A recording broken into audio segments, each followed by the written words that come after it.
back. What's up?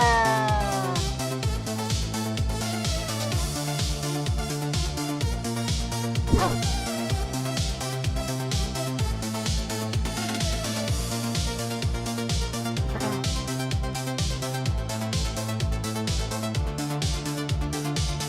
Gotta roll with the punches.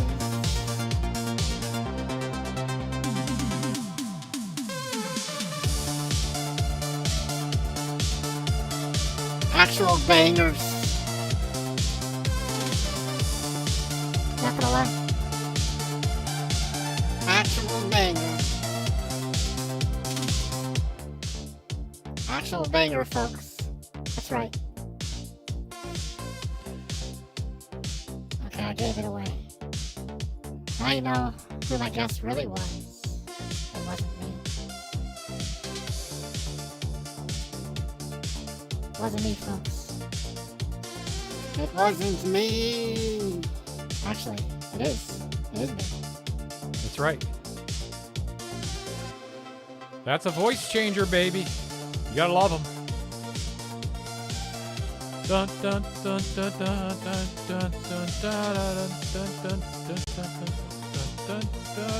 I feel like I'm driving down the road in my 240Z in 1989. Dun dun dun dun dun.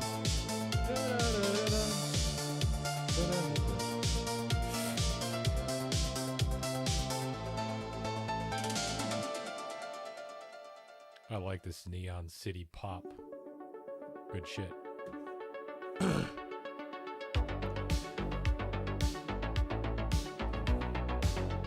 Some would say it's the best, folks. All right, let's get to it. No more time for bullshit. Oh yeah, we gotta start something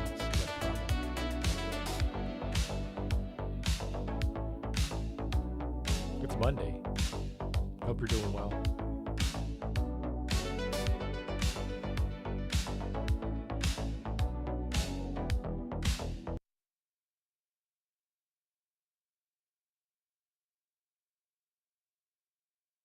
We do not have a resolution. Welcome to democracy. We do not have an end to the war. We have no idea what's really happening.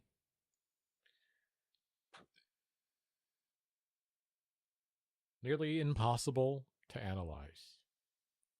Chap.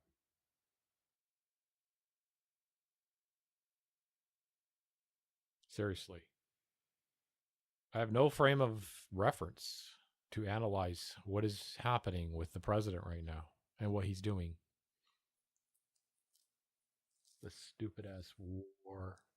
The fucking war, bitch. That's right. Sack up. Okay. Nut up or shut up. Let's see. Cusvely 88 is now following. Okay, sure. Sounds good.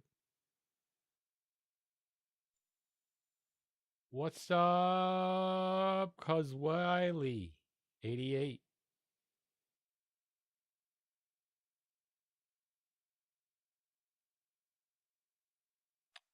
Shit. I don't have the new followers alerts. Oh well. I suck. I gotta fix that. Now, democracynow.org, The War and Peace Report. I'm Amy Goodman in San Francisco. Oh! Iran's once again. She's still in my neck of the woods. All right. Shit. Wonder if I should go to an event. Oh my God. Shut down the Strait of Hormuz just one day after reopening the vital shipping lane. It comes as the U.S. Navy intercepted and seized an Iranian-flagged cargo ship Sunday in the Sea of Oman. Iran said the seizure violated the ceasefire reached earlier this month. Despite the escalation, President Trump announced a U.S. delegation's heading to Pakistan for a new round of peace talks, repeating his claim that a deal is very close. Never seen before. But Iran's foreign ministry spokesperson said Monday Tehran has no plans to participate. There'll be rounds like you've never seen before. If Iran does not sign this deal, the whole country is getting blown up. This is Mohammed Reza Naqvi, a brigadier general in the Islamic Revolutionary Guard Corps. Fuck you. Victory will certainly be ours. We hold the upper hand. Even if you look at the battlefield through ordinary calculations, victory is ours and we have the advantage. They have already struck whatever they could. They did whatever they were able to do. They say they hit 33,000 targets. They keep inventing numbers for themselves. They say they sank all our forces. Well, if you sank all our naval forces, then why did you not dare come and reopen the strait? In southern Lebanon, a French peacekeeper was killed and 3 others wounded after a UN patrol came under fire Saturday. French President Emmanuel Macron blamed the attack on Hezbollah, while the group denied responsibility. Wow. Israel has been known to target humanitarian aid convoys. The incident comes just days after Israel and Lebanon announced a 10-day ceasefire brokered by the United States. On Sunday, the Israeli military published for the first time a map of its new deployment line inside southern Lebanon, which runs... What the fuck? Are you fucking kidding me? What is this line?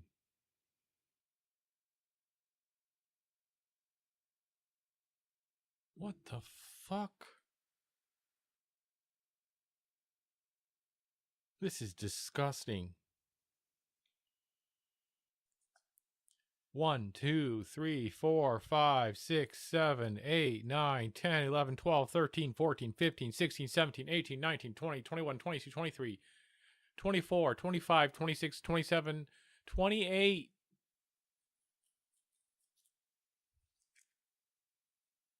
Four defense lines. Jesus fuck.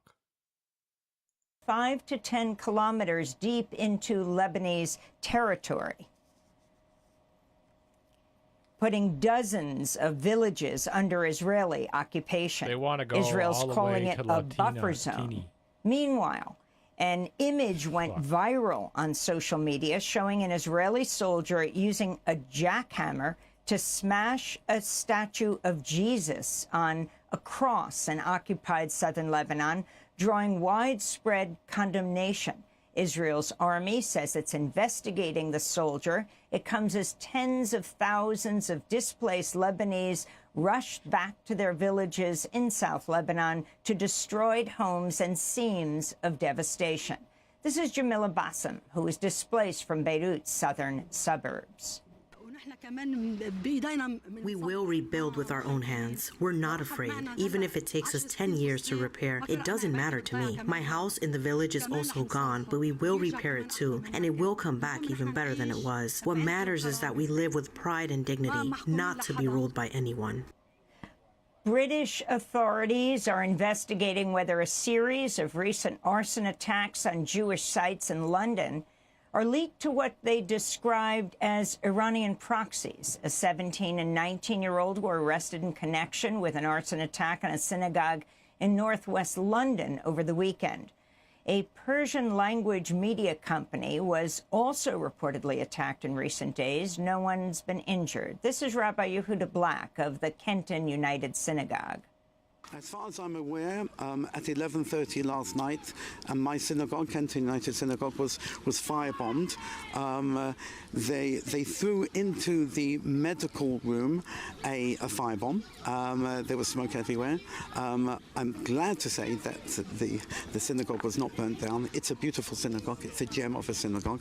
And but at the end of the day, I don't think that they've succeeded in what they wanted to do in that respect. Okay. Celebrate 420. I gotta show this. Good. What? Here It's we gonna go. set you. Good.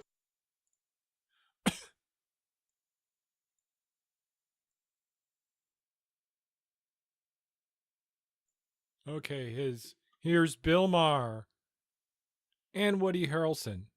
Two people. Bill Maher, someone I used to listen to when he was reasonably just a middle of the ground person. And Woody Harrelson, who I used to admire a lot more than I do because Now he's kind of an anarchist instead of being a leftist. But I've actually met him in person. So he's a cool guy. But just remember, every anarchist is on our side. Don't worry. All right. So anyway, this is funny. What, it's going to set you back? Well, you know.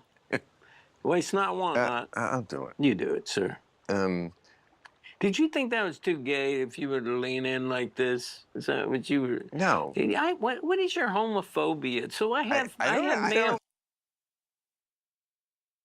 Bro, he picked up on his homophobia. I have male friends. Definitely Woody would pick up on that shit. Boyfriend. You know, why do you got this crazy homophobe? I'm sorry to your public that they have to deal with your homophobia on it. I'm not saying any of that. I'm just saying it is. It's you're a unique kind of friend. I mean, look, which one of us looks more gay today? Me. I look good. You look like a blind hippie who got dressed in the... Bro. Bill Maher to me looks more gay. What do you mean in a good way? Like Goodwill store. Huh? I look good. I look at gay. this. Look at this sweater. Look at those pants. Look at these fancy pants. Oh, those are fancy. Fancy pants. I thought they were pajamas. Oh, dude. Am I wrong? Yeah, actually, I think pajamas is the best way to go through life. I mean, you tend to dress in that, hippie, casual, very also in very natural fabrics.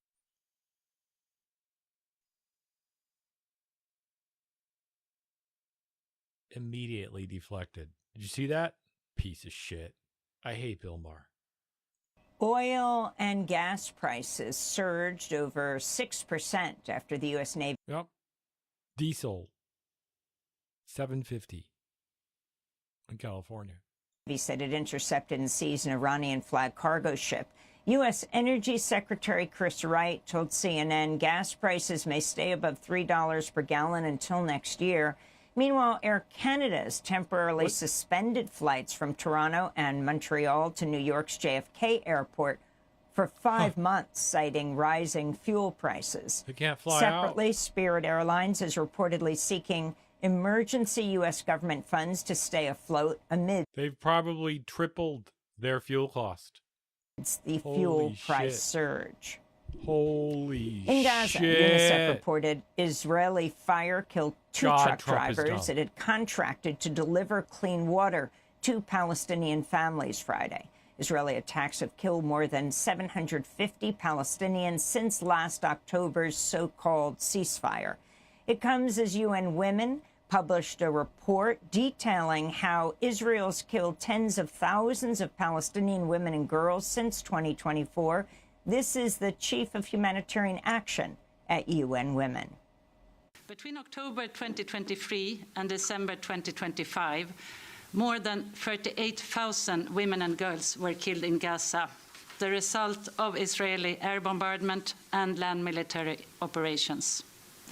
This includes over 22,000 women and 16,000 girls, amounting to an average of at least 47 women and girls killed every day. Women and girls accounted for a proportion of deaths far higher than those observed in previous conflicts in Gaza. In Louisiana, an Army veteran murdered 8 children, including 7 of his own, in a mass shooting rampage that spanned 4 locations across Shreveport Sunday. 2 women were left critically injured, both of them the mothers of the murdered children. The gunman was previously arrested in 2019 and sentenced to probation for firing 5 bullets at a vehicle near a school where children were playing. Meanwhile, in Iowa City, 5 people, including 3 college students, were wounded early Sunday when a gunfight erupted near the University of Iowa campus. Actual gunfight. According to the Gun Violence Archive, there have been 114 mass shootings in the United States since the beginning of the year. Yeah, not a gun problem. Sure, dude. In Ukraine, at least 6 people were killed and over a dozen wounded after a gunman opened fire on crowds in the streets of Kyiv Saturday. The 58-year-old suspect, who's not been named, was killed by police after he took several people hostage inside a supermarket. Authorities are investigating the mass shooting as an act of terrorism. The Ukrainian president, Volodymyr Zelensky, said the attacker was born in Russia and had lived in the Donetsk region and set fire to an apartment building before taking to the streets in a shooting rampage. Right. The U.S. military has confirmed another strike on a boat in the Caribbean, saying it killed at least 3 people on board. The Trump administration again claimed the vessel was carrying drugs without providing any evidence. Since September, U.S. strikes on boats in the Caribbean and the Eastern Pacific have killed nearly 200 people. In related news, 2 U.S. Embassy staffers died in a car crash in northern Mexico. 2 Mexican law enforcement officials were also killed. The 4 officials were returning from a drug enforcement operation when the accident took place. Mexican officials confirmed a devastating oil spill in the Gulf of Mexico earlier this year was caused by a pipeline leak near a field operated by the state-run Pemex, contradicting earlier claims. Environmentalists had accused the Mexican government of lying about the causes of the spill off the coast of Veracruz, which spread across more than 370 miles and into at least 7 nature reserves. Over a dozen groups, including Greenpeace Mexico in March, shared satellite images that showed the real root of the spill was a Pemex pipeline leak, which the company had not disclosed. Nice. The U.S. Justice Department's tapped a Trump loyalist to lead a Miami-based federal investigation into former federal officials who investigated Donald Trump. 81-year-old Joe DiGenova previously served as U.S. attorney under President Reagan. After the 2020 presidential election, he supported efforts to overturn Joe Biden's victory.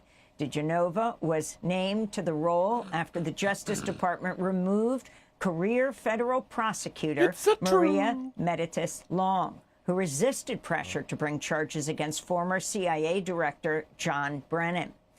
That investigation centered around the 2017 intelligence assessment that found Russia interfered in the 2016 presidential election in support of Donald Trump.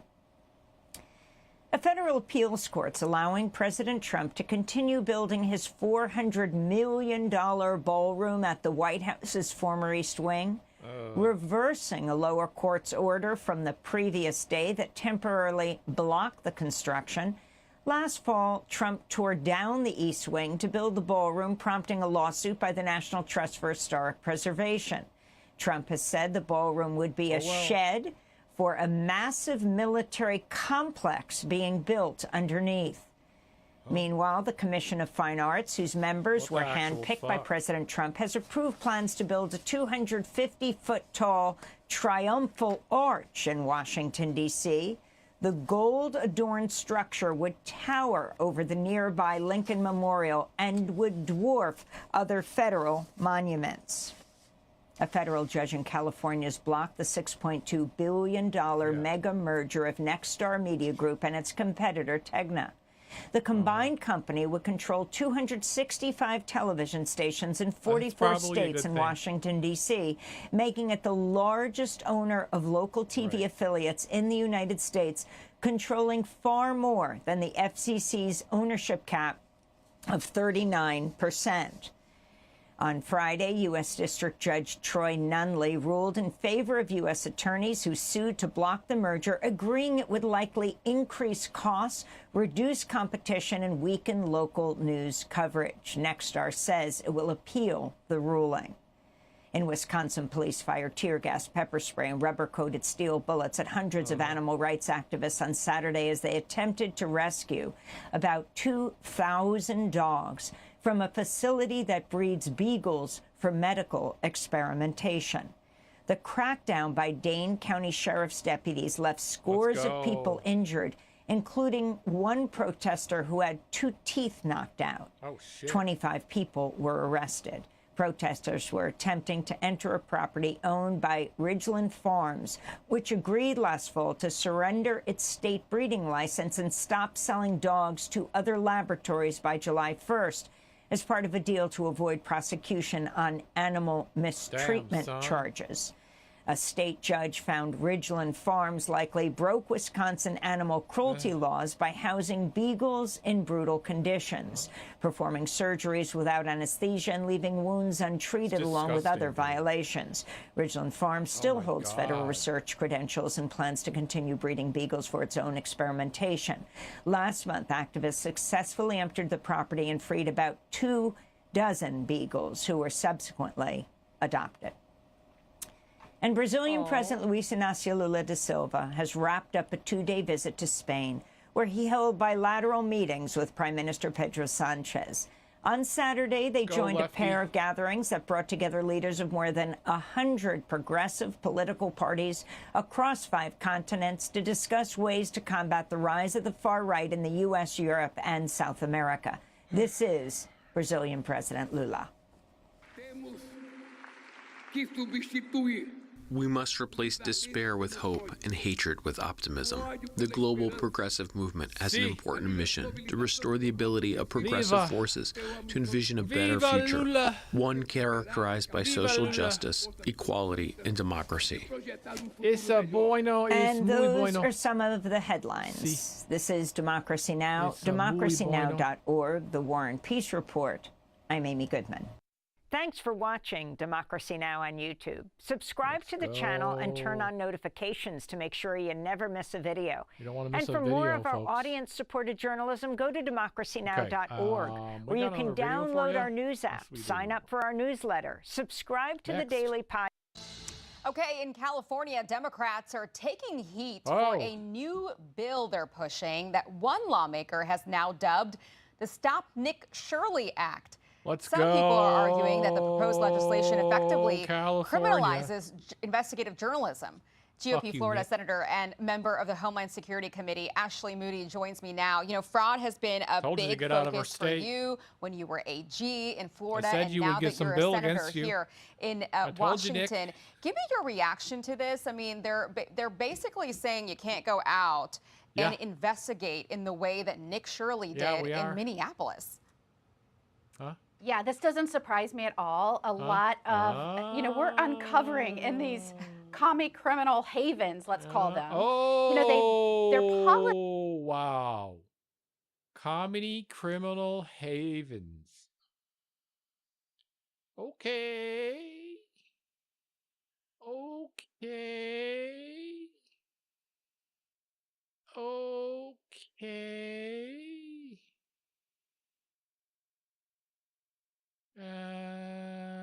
Sure. Policies have bankrupted their states, and they've built that in to these structural deficits like California. I think Massachusetts is struggling with deficits. All of these policies that they're implementing don't drive real market-driven prosperity. In fact, it wrecks true markets and the ability of a state to thrive, like Florida, right? Compare and contrast. We run a deficit every year. So then they go and cry to the federal government, we need all these grants, we need all this money, and they push that money out. Actually, California gives grants to red states, so fuck yourself. To these NGOs and other organizations, which through all kinds of grants, health grants, you name it. You saw some of the stuff coming through COVID or even green energy during Biden, just pushing out billions and billions of dollars. And then when you have Americans like Nick Shirley showing up and saying, where's my taxpayer money going? You're using so much of it to shield and cover up what you're pushing to, I would say illegally, to illegal immigration or other things. Now they want to cover it up. No, they want to that's not happening. any way of an American taxpayer coming in and demanding transparency. They've already been shutting out Congress and its oversight. They definitely did that during the Biden administration. And now they're seeing Nick Shirley have some success. They're going to try and cover up and block anybody like that from coming in. So it doesn't surprise me at all. Yeah, it does make you wonder, like, what are you hiding that you have to pass a law? Here's Nick Shirley, actually. He was just on with Kaylee, and here's his reaction to this bill that's sort of named after him. So if this passes, the fraud's going to continue to get worse and worse. And if I were to look into the fraud at one of these. That's right. You're right. We want to do it so we can have more fraud. We love fraud in California. How'd you know, Nick? Please get out of our state. We don't want you here. We can investigate our own fraud, thank you. We don't need your illiterate ass here doing that. Thank you very much. NGOs, let's say, that receives money for migrants. Who gives a I fuck? could receive a $4,000 civil fine, a $10,000 criminal. Yeah, we care about our migrants, unlike you, you piece of shit. Okay? Fine or a $50,000 felony. They're basically trying to bankrupt journalists from looking into the fraud. Yep. So, you know, all of us journalists, I mean, I've been a journalist since 2006. I know. No, you don't do that kind of journalism that he's doing. That's not legal. That shouldn't be legal. I agree with this. What I can and can't do. I know, you know, where I'm allowed to go, where I'm not allowed to go. And I would think that being on public property. No, you're not allowed to knock on a door and go, oh, where are the kids? Especially being male. What the fuck? The way that Nick Shirley was in Minneapolis is covered by the First Amendment. I mean, is this bill even legal? Right, exactly. I mean, you have to, people have the right to talk out, report and talk about things that they see wrong. The real challenge in this law also is that they're saying these nonprofits or employees should never be doxxed. They should never be harassed. They're calling it, you know, protecting these. Yes, because they're getting harassed by online people. They're getting death threats. They're getting, oh my God, dude.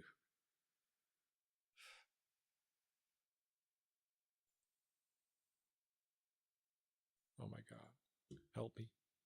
I'm going to say quote unquote employees, although if you remember in Minnesota when he was showing up, nobody was there. There were no employees. It was completely a front.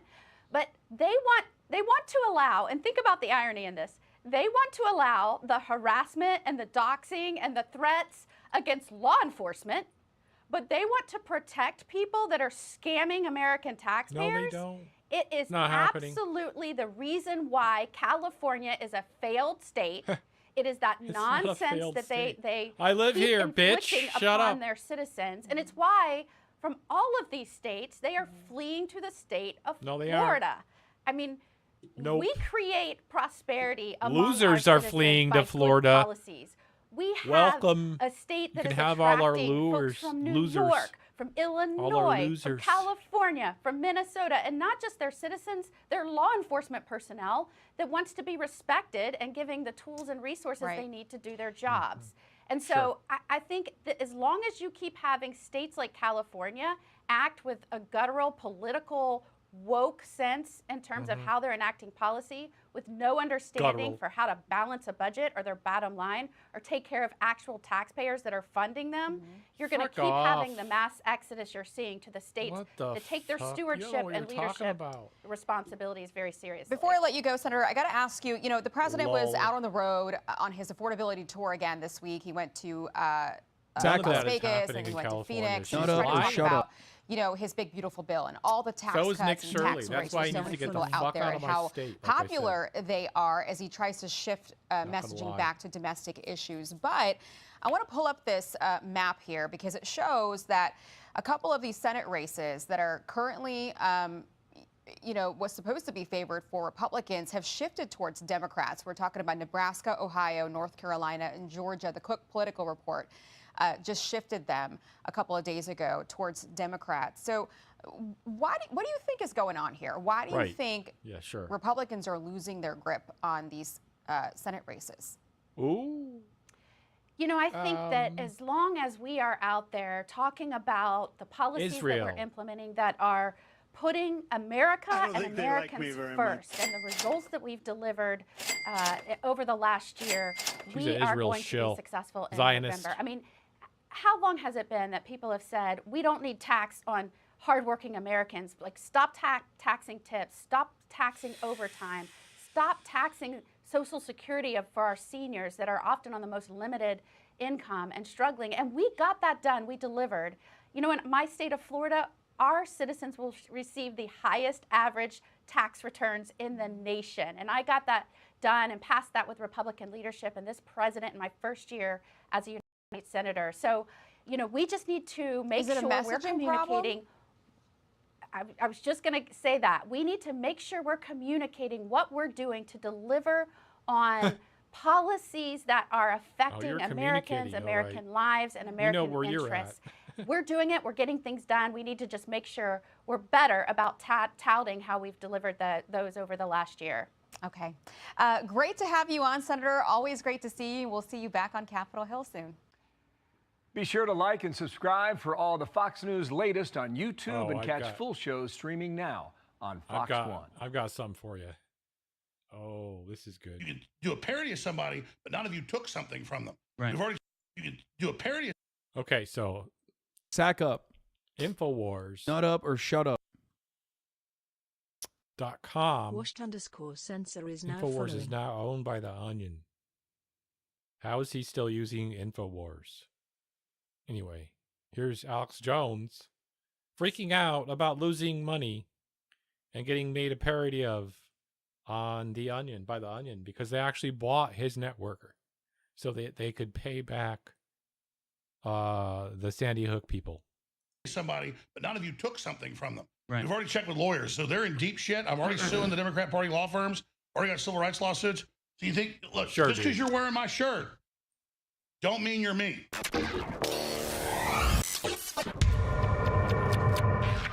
Uh-oh. Folks, The Onion has stolen the shirt off of Alex Jones's back at this point, and it's a sad thing to see. Are you an employee of The Onion now, Alex?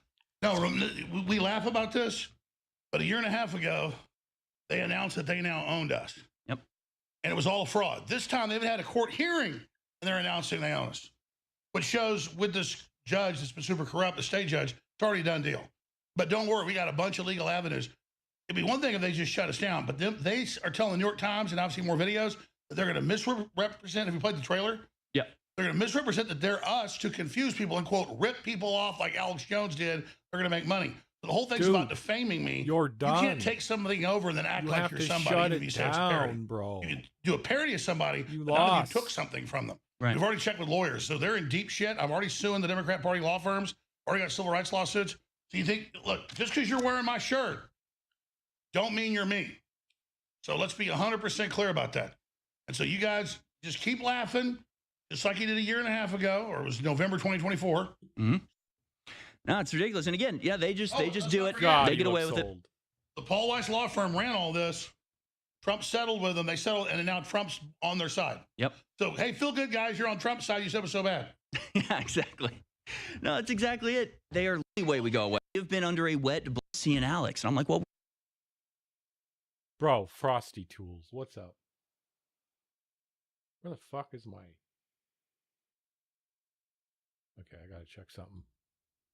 Hold on, chat. Play a video. Holy shit.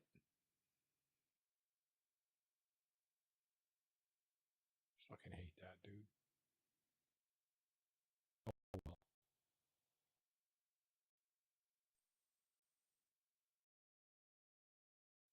Try. Just try.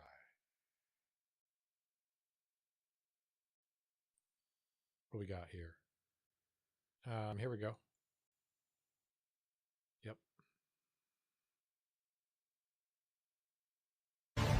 The great big beautiful bill also slashed taxes on millions of American small businesses, including... Listen to his voice and how he's lisping a little bit. He is cognitively impaired.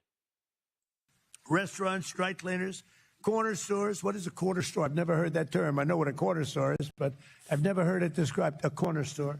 Who the hell wrote that, please? What's a corner store? Hi again, everybody. It's 5 o'clock in New York. From let them eat cake to what the hell's a corner store, Marie Antoinette, eat your heart out. Precisely the sort of comment one's supporters are happy. Of course he doesn't know what a fucking corner store is. Jesus.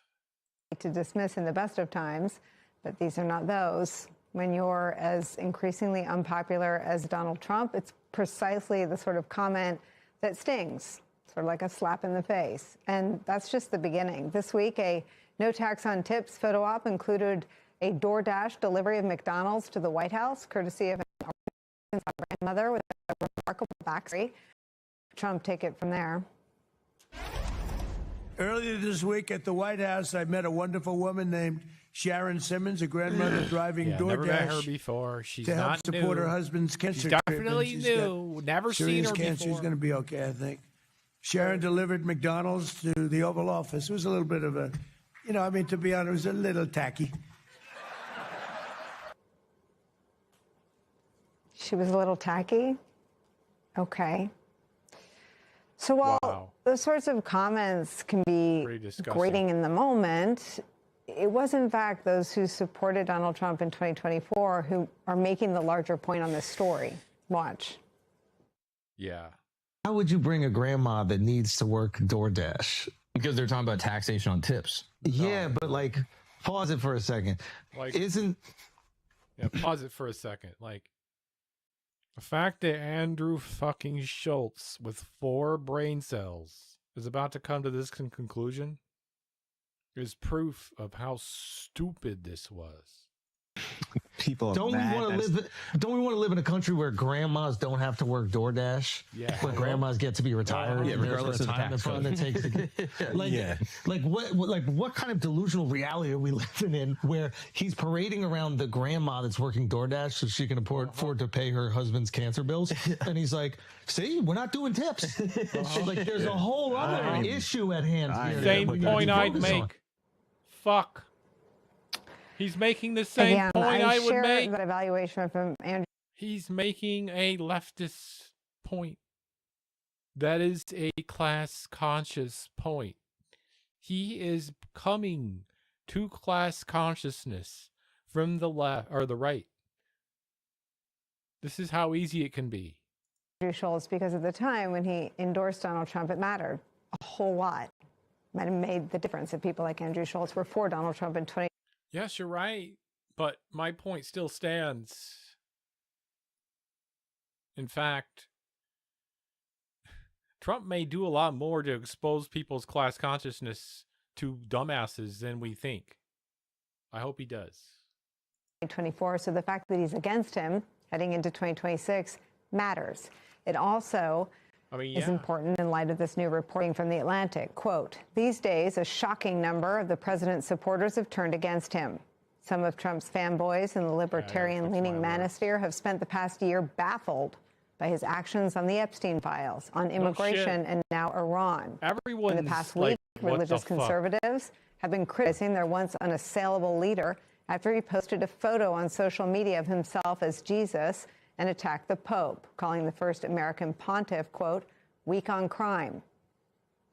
Some Republican operatives in battleground states told us that they'd rather Trump not campaign too hard for their candidate. Coming from him. Others have seen their small dollar donations plummet. And while we're on the topic of trying to get elected, we'll note it appears lawmakers are likewise anxious about the economy and about Iran. The Wall Street Journal reporting this today, quote, while Congress so far has declined to curb the president's war powers, it could just be a matter of time. The margins on the war powers votes have been narrow in both chambers, and some Republicans have suggested their votes could change in a matter of days or weeks. There are 200 days separating the American people from the midterm elections. Plenty of time for Trump to reassemble a fractured coalition, sure, but plenty of time to squander it forever as well. That's where we begin the hour. Writer and editor of Protect Democracy, Amanda Carpenter, is back. Also back with us, president of Media Matters for America, Angelo Carasone, is here. And the author of The Message of the Markets, Substack, Ron Insana, is here with us as well. Let me, Angelo, in sort of our ongoing investigation and scrutiny of the people who I think made the difference in Trump's ability to return to the White House. I played Andrew Schultz. Let me show you where Joe Rogan is putting himself, positioning himself in front of his millions and millions of listeners. So what do you think of what's going on in Iran? Terrifying. Yeah. All of it's terrifying. Most people that voted for Trump or wanted Trump to be in office, one of the things that was attractive was this no more wars. Sure, of course. And now we're in one of the craziest ones. Yeah. And China's flying in cargo planes filled with stuff. We don't know what the in there. And Russia is giving Iran information about fun. where our troops are. Super fun. Great times. Oh, it's Again, I always want the disclaimer that I'm not showing anyone Joe Rogan because he's to be emulated, celebrated, lifted up, or given a paper plate award for anything. I think it's important that the top-rated podcast in America is describing the person he endorsed in the 2024 election this way. And I think it's super important that his 3 million listeners hear this. Quote, Russia is giving Iran information about where our troops are, about where your kids are, about where your husbands and wives and sons and daughters are. Super important that Joe Rogan's audience heard that. Yeah, it's significant because, he is like, he and, the others sort of in that same category, they're a weather vane for the political zeitgeist. Or, and another way to say it is, would in previous coverage, if this was 10 years ago, there would be like the undecided voters that always get captured in polling. It's sort of the people that don't think about politics first, that are not partisan creatures. They don't just go vote for one party all the time. The very people, as you noted in your intro, that when Rogan sort of didn't just endorse, but made the case. He didn't just bring along his people. He brought along sort of another part of the information ecosystem that shaped the worldview of a lot of new Trump voters. And that's the significant part of all of this, because it's an indication of where his audience is, where a lot of the audiences are, and where things are going politically. And that's the first step. And then the second thing is that it sort of reflects on how much power Trump actually has in the moment, because the MAGA media really only works. Trump's narrative dominance only exists if the storytelling engine behind it is unified, if they're all helping reinforce the same story that Trump is telling. But when they are now not, sort of doing the counterspin for Trump, but the main attackers of the story that Trump is telling, it isn't just that they're weakening him by not carrying water for him. They're actually undermining and actively cutting against their truth-telling in a way, the story that Trump is telling. And that's sort of the so what of the immediacy. It then creates some potential where the laws of political reality can start to get shaken up again. And that was the other part of your intro too, where Republicans are not there yet, but they're saying, well, I don't know, soon enough, we may start to do something different than what time to nut up or shut up. That's because they're slower, because they're not weather vanes. They're stuck in a much more partisan sort of strict mold, but ultimately they're creatures of this political reality too. And so that to me is the significance. They're indicators of where things are at, and more importantly, where it's going. Okay. Amanda, the stain that'll be the second point that Angela's making, that no one expects Republican lawmakers to use their eyes and their ears or their feet to walk around their districts and ask people, how you doing? Sack up. Not up or shut up or shut up. Son or daughter or husband or wife is deployed. How are you feeling about that? Or to walk into any business on Main Street and say, how are you feeling? That stain, as Liz Cheney said during the January 6 hearings, that stain will live forever. But that they're not even interested in their own political survival is to me the black box. What do you make of this moment? I sort of think that, we talk a lot about MAGA Republicans, MAGA elite class, which includes, lawmakers and people who are really loyal to Trump. And I think as a condition of political survival through the Trump years, they've had to learn this ability to tune out everything else. Go along with the MAGA line. But if you sort of separate those people out and look at, okay, who are the real people, the voters who are in Donald Trump's base that brought him into the White House for twice. And I sort of put that in two. Is now following. Sack up. Nut up or shut up. Delcini is now following. Two buckets. The first big buckets are just sort of, economically minded Republicans who were happy to support him and ignore a lot of the character flaws because they saw or perceived that the economy was working for them, whether that was in the form of tax cuts, good employment numbers, etc. That is sort of being put down by the high gas and grocery prices that we are seeing right now, in large part due to his unnecessary reckless war in Iran. So this is sort of like puncturing a lot of those bubbles. And there's a lot of people who voted for Trump that were happy to go along with them because a part of that good economy meant world stability. Right. I mean, the burn that this country feels in the aftermath of our wars in the Middle East, and, you know, a big reason Obama was elected and Trump was elected also is to sort of put that era behind us. Yeah, and suddenly he's returning us to that. And then we're unclear about the reasons why. And so I think that has a lot to do with his disapproval numbers. But then also, you cannot discount this. The people of faith who were happy to support Trump, even if they didn't believe that he was a believer, but they appreciated the gestures that he made to the community, whether he meant it or not, they took it at face value and acted upon it.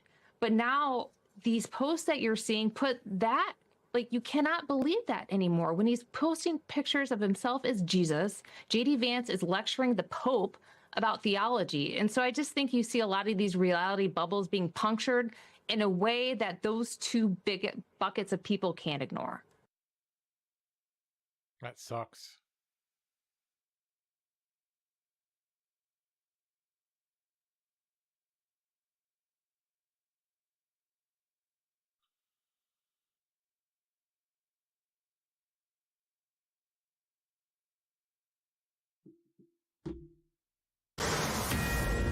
Let's go, chat. 96 warship 115. Entering the area of a military blockade. This blockade of Iranian ports is enforced and applies to all vessels.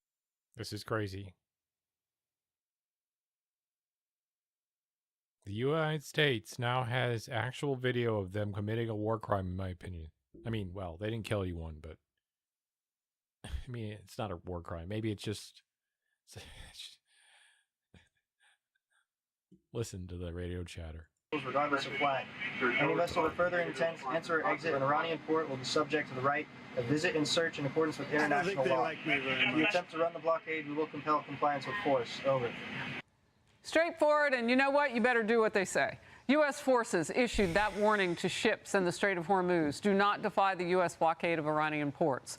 CENTCOM announcing that since the blockade began, U.S. forces have redirected 27 vessels to turn around or return to an Iranian port. The regime now vowing retaliation after the U.S. seized one of its ships. Motor Vessel Tosca, vacate your engine room. Vacate your engine room.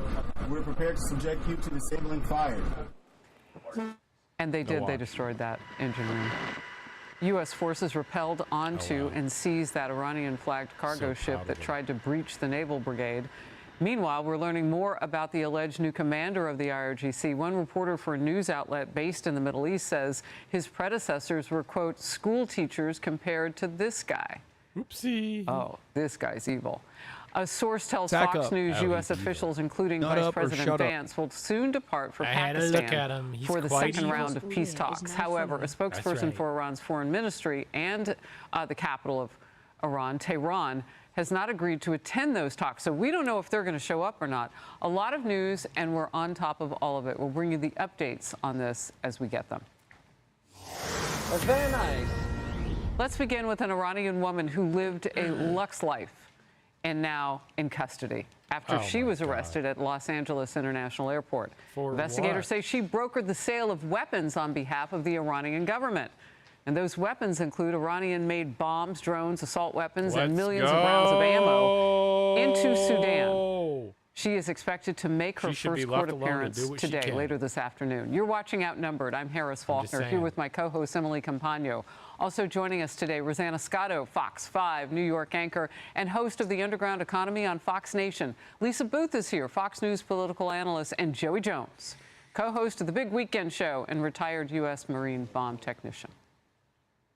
Well, that woman I was just talking about, Shameen Mafi, left Iran in 2013 and became a permanent U.S. resident in 2016 under President Obama. She showed off her luxe LA life across all of her social media accounts. She lives in the affluent LA area of Woodland Hills and drives a decked-out Mercedes-Benz convertible. According to the FBI, this briefcase filled with cash was found as evidence in the Iran arms trafficking case against Mafi. Good job. First Assistant U.S. Attorney for the Central District of California, Bill Asaley, I think that's how you say his name, and correct me if I'm wrong, forgive me, apparently I said it right, says that if convicted, she faces a maximum sentence of 20 years in prison. Oh, no. So Joey Jones, she's here living large. Why do we keep hearing stories like this? I mean, how many people are here that came over during those administrations? Maybe they were vetted, maybe they weren't, but they're living off the hog here. They wouldn't have any of that freedom back home. Yeah, you have to imagine we've had a watchful eye over most of these people, especially her. I would imagine we've known of her dealings, or at least her connection to the Iranian regime for a while. It's just the timing of when you act on it, how you act on it, what you want to get from it. It's one thing to put her in prison. It's another thing to, try to turn her as an asset. If you do it when we're not at war with Iran, it's one thing, but, when we're at war. Or even gather information from her. I'd imagine some of those lines either ran out or this was just the right time in the conflict to move on, or maybe to further constrict the Iranian government. What she was trying to do was, what she did was broker a deal through Ask a Masnapa is now following. Sack up. Nut up or shut up. Ask a Masnapa is now following. Sack up. Nut up or shut up. Clergy Visa is now following. Sack up. She brokered a deal. Nut up or shut up. Ask a Masnapa is now following. Sack up. Nut up or shut up. One Silver is now following. It works. It works, folks.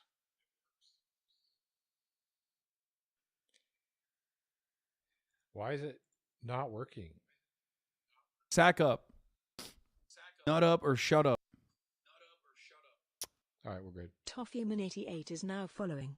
That's right, folks. A series of kind of shell companies to have Iran sell munitions, mainly drones, to Sudan. They have a brutal civil war going on down there. All of this obviously already restricted internationally. And so she's operating out of the U.S. to do this, operating on behalf of the Iranian government. If you read about her, I think she came from an affluent family, had her basically inheritance seized by the government, and she says she's basically being blackmailed to do it. I don't know how true that is, but at the end of the day, she's worked for the Iranian intelligence for a while now. Lisa. Well, I mean, it seems like a lot of these Iranian nationals that have ties to the government and or the regime seem to love the freedoms here that they deny to those over in Iran. It also reminds me of a lot of these Chinese nationals that we are finding operating these illegal biolabs, like we saw in California, where Ebola was found, or agroterrorism charges have been lodged against some of these individuals as well. But I want to make a point. Sack up. Absolute bullshit. Nut up or about shut the up. Iran more broadly, if I can. I think the concern we're seeing is that taking out a lot of the Iranian leadership seems to be a double-edged sword. On the one hand, we're degrading their capabilities and taking out their command and control. But then on the other hand, we also seem to be taking out the people that can actually make leadership decisions that are enforceable. And you sort of see these competing factions where the foreign minister says the strait is open and then the ROGC says not so fast. Well, I think what we've learned the hard way, Emily, is that their ROGC runs everything. And this new commander, he's not new. Shut up. But this commander who's now bubbled up to the top and ordered the firing on those ships and tried to take back the Strait of Hormuz, and I guess the world's worst sequel over the weekend because they got their butts kicked. Right. But that is the guy on the ground who now, I guess, would be doing the negotiations reportedly. Right. I see it as a systemic cancer where you never know where the mole or the tumor is going to pop up. The reality is that it is malignant throughout that entire country. I note the devastating irony of the Islamic regime. Is what? What's the devastating irony? Please tell me. Regime gladly using a female for their trafficking purposes. But if she dared show a strand of hair on her own soil, she would. It's not even true. I literally just saw footage of someone in fucking Iran. There's women everywhere with no fucking hijabs on. What are you yapping about? Sack up. You don't know what the fuck you're talking about. Nut up or shut up. Be stoned to death. Her life worth nothing. It also goes to show that the beautiful, well-dressed woman you see at the expensive store might literally be an arms trafficker. What kind of world are we living in? Where's the vetting? Thank God we are in this current administration. If I may see the rest of my time, Joey, I have a question for you. Sure. Forgive me if it's basic. Why would a ship ignore the blockade? Is it sheer ignorance and they didn't even hear the warnings, or is it a bullish attempt at truly breaking through to try to get under the U.S. radar? Well, so we talked about this on the Big Weekend Show a little bit. Probably should have gone into it more. Iran, so basically, the way a ship is flagged versus what's on the ship and who owns that, the crew on the ship, who actually owns the ship, there's a lot of ambiguity there. Just because a ship is flagged for one country doesn't mean it's owned by that country or even operating on behalf of it. And so the hope with the blockade, I think, for Iranians is that we get confused as to which ships do what and where they're coming from. I don't think that's the case. This ship specifically, I believe it was Greg Talcott told us last night, it has a history. We already sanctioned a number of ships already. Like internationally, they're sanctioned. The United Kingdom, actually, ironically, it's the Maritime Trade Organization of Operations, is supposed to patrol and enforce, or at least stop Iran from enforcing blockades in that waterway. That's what we've entrusted them with. Obviously, they're asleep at the wheel and not on the job. So if nothing else was happening and we just showed up over there and said, we're going to do a blockade and we're going to start blocking these ships that have already been sanctioned internationally, we're still operating within international law. So it's not like they added, it's not like this ship was a new ship to the list. They knew this ship. They knew that it was trying to operate kind of in the shadows. And I don't know, I couldn't tell you why they thought they could pass through, other than maybe just trying to call a bluff, or you never know. I mean, Iran may think, hey, if we get them to fire on us, we can make them the bad guy internationally. I'm not really sure. Well, and it could be a sign. I mean, we know that the IRGC commander, Kahidi, that's what we're being told, has ordered this to happen over the weekend. I mean, those are the reports. And the idea of this government being disjointed, I don't know that's a negative thing. I mean, think about it. I don't think it's a negative thing. We wouldn't want the Speaker of our House and our Vice President to be on polar opposite sides, not listening to each other. Yeah, but the difference, we have more of a top-down government, whereas the Iranian regime is sort of built for resilience. You have these different IRGC commanders across the country, right? So their system of government is built differently than ours. If a military commander is acting almost unilaterally, and he's undermining their ability to do diplomacy, that's going to send ripples through the entire ruling class. I think a lot of people misunderstand that this government isn't like 90% of Iran's oppressed and 10% isn't. There's a big 30-40% ruling class. I mean, you can see videos of these people's kids, boys and girls, teenagers, raving at parties. So this idea that she would be treated that way in Iran, probably not, because she'd be a part of that ruling class. And so anything that starts to break that up, I think, is not a bad thing. So he's saying that the ruling class, they can all walk around like it's America with no hijabs on, but then everyone else is serfs, and they have to wear the hijab. That's how it works in Iran. It may take longer, it may be a longer runway, but I think ultimately it plays in our favor. My only point is they have the mosaic defense structure. So there's. By the way, you need to fire your hair cutter, sir. System of government is set up differently than ours is here in the United States. We're not going to invade that country anytime soon, I don't think. Exactly. Joey's so right on everything. And by the way, Miss Maffei, she was married to an Iranian spy. So I'm sure the American government had her on their radar. And that's why they were probably just watching. Why don't you just kick these people out? I mean, if you know what? And forgive me if she was born here, but that's not what I've read. No, she wasn't born here, but she had, some citizenship to be here is a privilege, no matter how you run it. Yeah, right. So if you're working against well, we'll see what they do with her. Well, because they may send her. We don't know exactly where it's tied, but listen, this was not a side hustle for her. She was doing some major business. I mean, she had a contract for $70 million for Iranian drones. Okay, this was not somebody who was just standing in front of like a Mercedes and traveling the world and going back and forth to Turkey. She was doing major deals. You're saying she's not an influencer, is what you're saying. I had one extra Different thing kind of to add when we were talking about the IRGC. So Vice Admiral Harwood told me last hour, 103,000 to 150,000 members of the IRGC, notwithstanding some of the ones that, we've taken out, and so is Israel. That's a huge number. It's 9 million people. 9 million. So if this commander commands those forces, you're right. I mean, that's a huge when you add up split the in the government. regular military, their police, and the reserves, it's closer to 1 million. Yeah. And so but they're not all together. Well, that's maybe what could play in our favor. I don't know that. All right. I like your optimism. She faces 20 years max. To me, that seems woefully sort of undervalued. I mean, don't you think someone who sells that amount of arms? Yeah, wait till Iran gets in a civil war and send her back and let them deal with her. That's what I'm saying. Depending on what the citizenship issues are. Briar Patch. I'd be scared with Joey in charge. I'd be safe with Joey in charge. Exactly. There you go. Who he is on a Monday, and that is a warrior, baby. Fox Nation dives deep into the relatives of Iran's ruling elite. Well, here you go, right on time. Living lavishly in America on a new special, Nepo Babies, available right here, actually on Fox Nation. Be sure to like and subscribe for all the Fox News latest. Good on them. Why can't they live here? Excuse me? What? That is actually gross that they're doing that. Ugh. Good thing that's not on my playlist. All right, we're back. We are back, baby. So excited. Me and Will Summer doing the MAGA Mondays again. Okay, here we after go. a week off. We're looking both a little tan. I'm a little redder. I got to be honest. Our MAGA friends. This is what happens when you lay in the sun for 4 hours, seasick on a boat. You've put 50. What are they?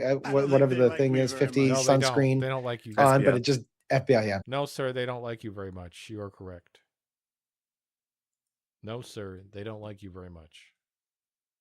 And it just didn't work. I mean, I thought I was going to be fine, but I look terrible. Will, you look great. How's your time off? Thank you. Yeah, I went to Mexico City with the fam, and maybe I didn't get a tan because lots of time in museums, restaurants. We were living good, and but the other thing I wanted to add is a lot did happen. We have a lot to dive into today, but also, gosh, clavicular OD'd. Jordan Peterson's daughter says that he maybe has some kind of brain damage from his own benzodiazepine addiction. Okay. There's been a lot going on, and I think there's a lot to unpack today. Well, actually, sort of before we get into it, I do have a question about what it's like for you to go on vacation, because are you able to unplug, or do you spend your time with your family on vacation just kind of strolling through the internet streams and figuring out what's going on? Well, the good news is my kids are so young that they're constantly trying to run into traffic and stuff. And so I really just don't have time. My screen time was way down, and I was like, oh yeah, because I was dragging these kids through the. Hey, did you see this about clavicular? And you're like, oh, honestly, shit, kids. Yes, I was like, how do I use the code word? How do I explain to my wife OD, without the kids picking up on it? But yeah, I mean, on one hand, I did miss it, but then in the evening, that's when I catch up and I go, oh my gosh, why am I not at work? But so it's the yin and the yang. I'm back. The image of you a long day, going on vacation with little kids is not actually vacation. So you're just exhausted at the end of the day. You and the wife finally get to unwind, and you're just on your phone looking through. Oh no, that's completely it. That was completely it. I was like, oh my gosh, the clavicular thing happened in the evening. I was like, oh my gosh. Oh man, well, it's good to be back. I was monitoring it from afar too. I saw the clavicular thing. I saw him being carried out. I thought of you. But then this weekend, really, I started signing really back online and looking at what was happening on the internet. And the one thing that just kept coming up, and it might have been my algorithm, who knows, but it was everywhere, is the resurfacing yet again of these conspiracy theories around the Butler assassination attempt of Donald Trump back in the 2024 campaign. Now, just to back up a little bit and set the stage, and then we can dive into this. And I guess I should probably preface this by acknowledging that a lot of people in the comments and a lot of people online are, credulous about this. They think that something did happen.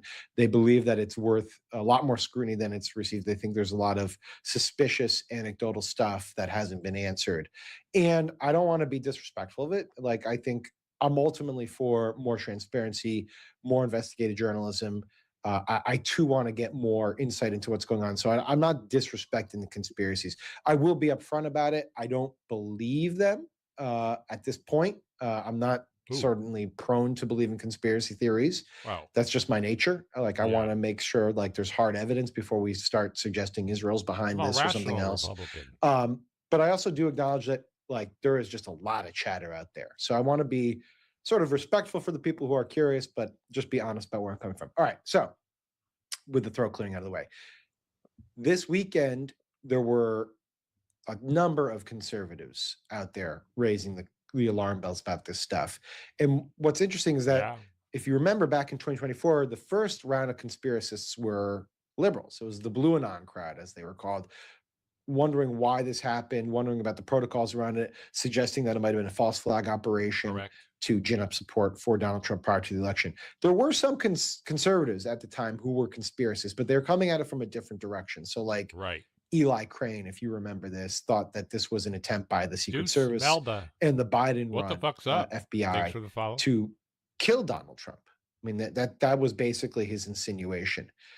Now it seems different. Now there are people out there who are wondering whether this was all staged to help Donald Trump, and they're coming from the conservative side as well. So, you know, Tim Dillon, obviously famous podcaster who's been more Trump skeptical as of late, he said, quote, "I think it may be staged." You have Tucker Carlson, who says the FBI is covering it up. You have Joe Kent, obviously, who resigned and said he tried to investigate it but was stopped, although he offered no evidence. And let's put up the Marjorie Taylor Greene tweet from this weekend. So this is just yesterday. I'm not calling the Butler assassination a hoax, but there are a lot of questions that deserve public answers. I'm asking, why won't Trump release the information about Matthew Crooks? Matthew Crooks is the why won't he? Alleged killer. Did he actually act alone? If not, who was behind him and who helped him? Why the cover-up? So, Will, what's going on here? Why are voices on the right suddenly coming at this from what seems to me to be a different direction than like the Eli Crane, they were trying to kill Trump and now they got caught? Yeah, I mean, I think we're seeing here a lot of these people who are sort of dissident elements of MAGA, you know, whether it be Marjorie Taylor Greene or Tucker Carlson, have increasingly in the past week or two sort of embraced this idea that, you know, either there was a real attempt on Trump's life involving the deep state and Trump is now covering that up, or Kash Patel's FBI is covering it up, or that this was somehow staged, or that it was set up to make Trump look good, you know, on the other hand, which is kind of what Marjorie Taylor Greene is suggesting here. You're exactly right that this is from a different angle. It's sort of a, people have gotten so fed up with Trump that now they're just saying, well, I think he staged the assassination on himself. But why do you think they're doing it now? Is it just like they're just disaffected with Trump, the Iran stuff? They need to find some other outlet to express their displeasure. They're just sort of inclined to believe conspiracies. Yeah, I mean, essentially, yes. I mean, I think Joe Kent coming out has helped a lot with that. Sure. You know, it is pretty crazy that this guy who is like a top counter-terror official was also kind of running a sideline in like, you know, like YouTube assassination investigation, and like sleuthing, because he also famously like had looked into the Charlie Kirk case and was told like, "What are you doing here? Back out." And so, you know, I do think there is. It's the Butler assassination was so important to MAGA, and it was such a moment of like, oh, you know, Trump is at his apex. He's so powerful now. There's no stopping him. Literally, like an assassin can't stop him. And I think the fact that people are questioning that now really points to Trump's unpopularity on the right. You don't want that. Yeah, it does sort of undo a lot of the hagiography that they had engaged in earlier on, right? I mean, there was this almost religious element to what had happened, and I remember being at the convention hall. It was like, what was it, like a couple days after the assassination attempt, where everyone had the little bandages on the ears. They're talking about Trump. They're talking about Trump in this kind of divine aura around him, and you know, God had saved him. And now it's like, well, actually, maybe he did. You know, he orchestrated this whole thing. It's wild. Has the White House engaged this? I haven't been able to see if they're like they didn't say shit at all. No, you know, here's something interesting though, Sam. When I was doing research for this segment, I remembered that back in, I believe, November, the FBI put out its own document trying to put a lot of these conspiracy theories to rest. So already we've seen the Trump administration kind of engage with this stuff in the same way that Bongino and Kash Patel came out and said, you know, Epstein killed himself last summer. Now, last year, they put out a document that said, like, you know, we looked into it. This is crazy. They were like, Thomas Matthew Crooks, he did not really use they, them pronouns. You know, it's sort of all these things. That's what they looked into. Exactly. So he wasn't a they, them. Conspiracy. You know, I do think there's also this, speaking of, there's sort of this similarity between the conspiracy theories about Charlie Kirk's assassination and the Trump assassination attempt, where you have someone who's like, seems pretty believable as a suspect, as sort of a lone gunman type. But then people just like, they want this, you know, in the case of, you mentioned the kind of the earlier version of these conspiracy theories, where it's like, we want this deep state or this left-wing cabal to be behind it. And then people are really sort of left dissatisfied when that doesn't turn out to be the case. No, and I can acknowledge the dissatisfaction, right? Like, it doesn't, on the surface, it doesn't really make sense that this 20-year-old kid who was kind of like a social outcast suddenly got a football field away from the president with a rifle, and no one saw him, and got off a couple shots and killed someone. Right? And like, how could that even happen? It is kind of fucking crazy. It is kind of fucked up, you know, honestly. And then you get an investigation into him, and there's not like really an ideology here. He just seems to, I mean, he's Googled like both Biden's schedule and Trump's schedule. And it's like, you want some sort of motive. And you know, something similar to that effect. Remember the Las Vegas gunman who shot, like, killed 49 people at that show. Is awful. And it just sort of, they looked into it. I mean, as far as we know, it's like, I couldn't tell you what the motive was of that shooter. And it's deeply frustrating and troubling, honestly, that you have these instances where it's incredibly violent, a tragic loss of life, and you don't have concrete answers that give you some sort of satisfaction that, yeah, this was for this reason. So I get it. Like, you want something bigger there, but sometimes it's just not the case. So yeah, go ahead. I was just gonna say, I mean, I think the idea that MAGA people questioning this is sort of the, as we talked about, it's kind of crossing a line to suggest that, you know, Trump is such a bad guy to them now that he would not only stage an assassination, I mean, but obviously there was the guy who did die in the assassination, so that he would have someone shot, you know, to help his political chances. I mean, that's really, like, a lot of these people, again, have already broken with Trump, Marjorie Taylor Greene, Tucker Carlson, but I think it shows you how, you know, how irreconcilable they are with Trump at this point. Right. I want to get into some of the specifics around the conspiracy and to explain, I guess, in a way, why I don't believe that there was a conspiracy. Okay. A couple things. One is the sort of 30,000 foot one, and just jump in when you have a thought here, because I'm going to riff for a little bit, but I want you to jump in. One is like, this was the Biden-led Justice Department Secret Service that was, you know, in charge of the security. Okay. So like, if your belief is that Trump now staged all this to benefit himself politically, it would have involved at least some buy-in, of course, from the Biden Secret Service, Biden-led Secret Service, and Biden-led Justice Department, Biden-led FBI at the time. Okay. So that alone is difficult. There was a bipartisan congressional committee that did look into this after the fact. Bipartisan being the key word here, and they did not come up with any rationale for this being a conspiracy. Trump, people forget about this. Trump went on Dr. Phil during the campaign and was asked about this stuff, and he blamed the Biden-led Secret Service for not staffing him well enough. So, you know, he also is adding to the idea that, like, hey, you know, these people were partisan. If they were partisan, why would they why would they engage in this? And then there's the specific stuff. So among the other things, there's this, you know, one of the things is like, well, why did they rush all those photographers into place to get those iconic shots of Trump with his hand held high and, you know, all that stuff?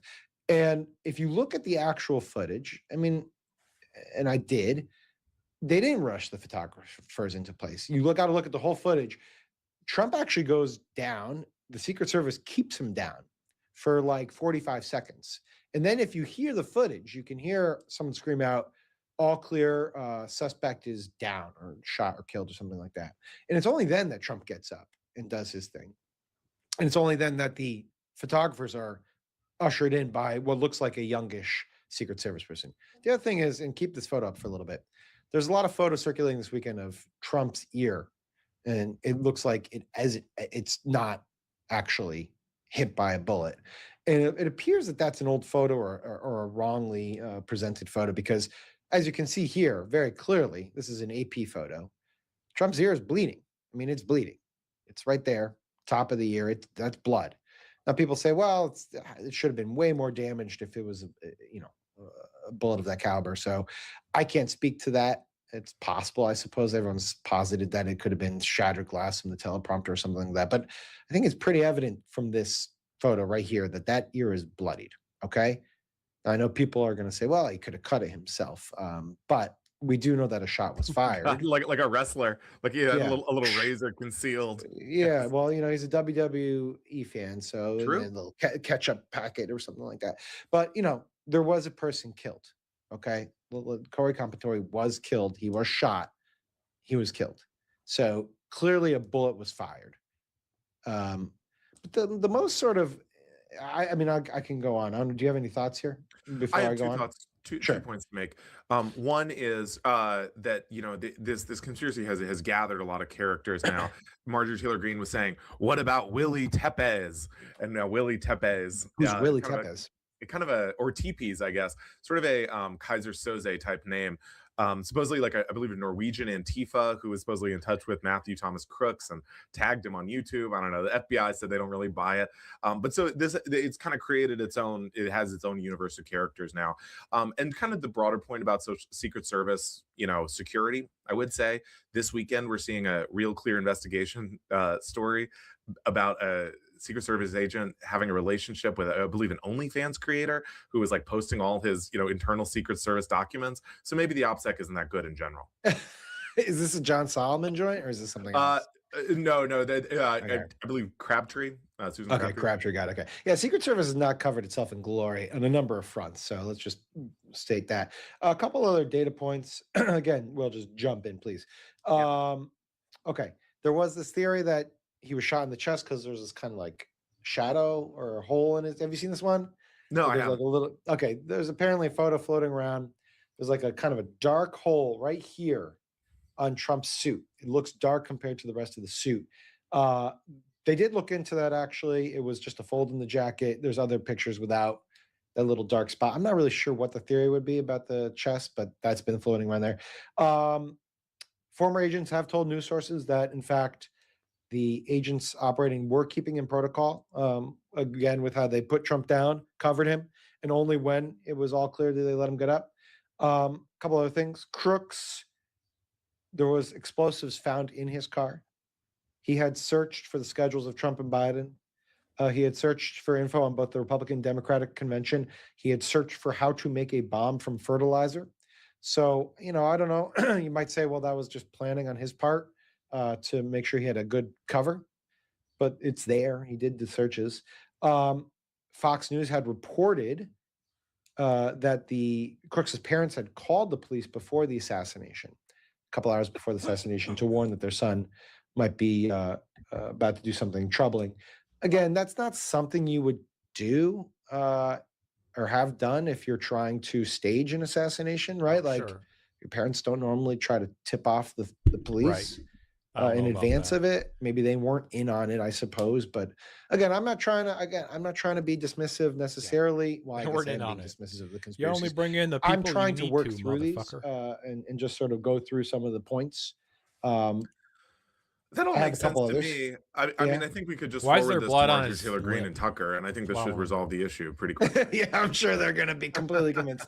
But the one that really stood out to me again is, and this I want to give credit to this guy Scott Carney, who was like a sleuthy investigative journalist who did this about 8 months ago. He did a video on this. Again, this stuff pops up all the time. But what's different now is that it's the MAGA folks who are pushing it.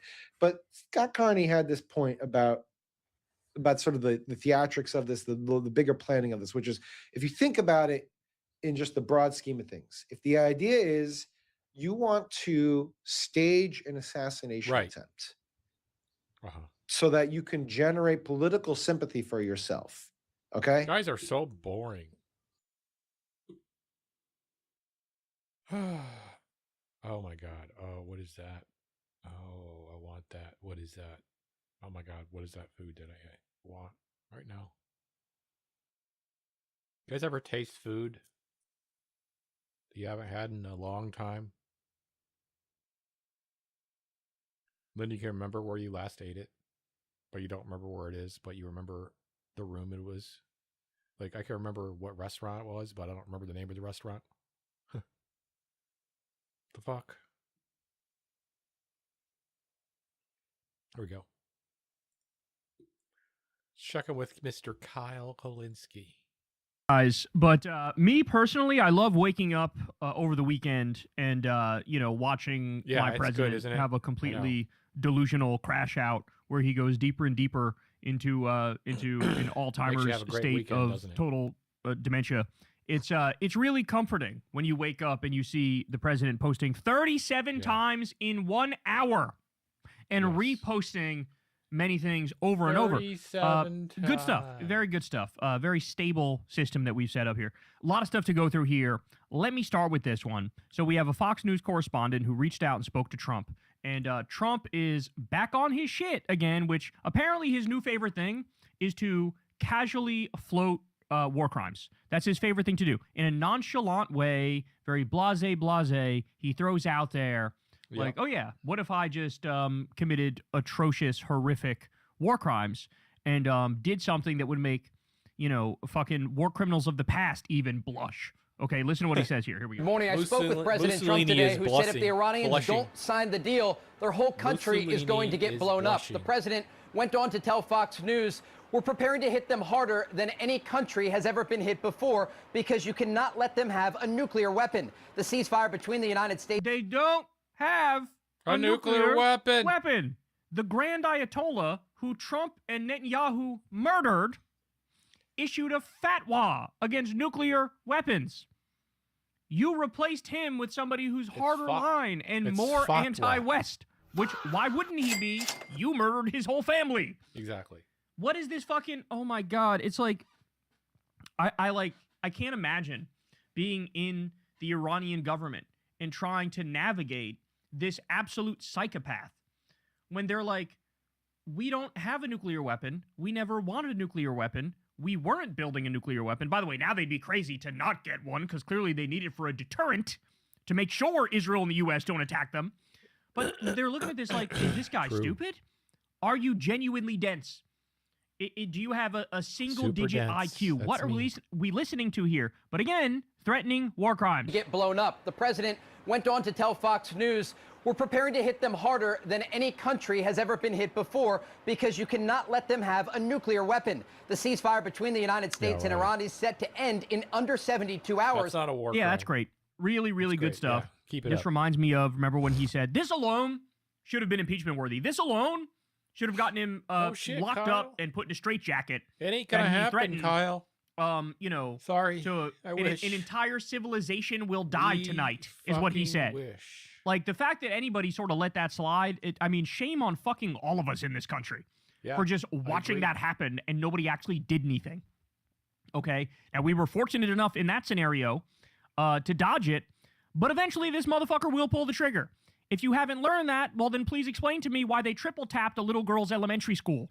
Please explain to me why they've hit countless hospitals why and the schools triple tap? and the steel plant and the pharmaceutical company and all these different pieces of civilian infrastructure.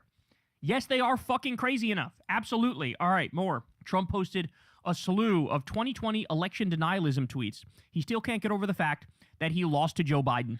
Now, that is absolutely true. What's also true is they're setting the table to try to steal Arizona the midterms cheated, and the 2028 election. Colorado That's why he cheated. keeps...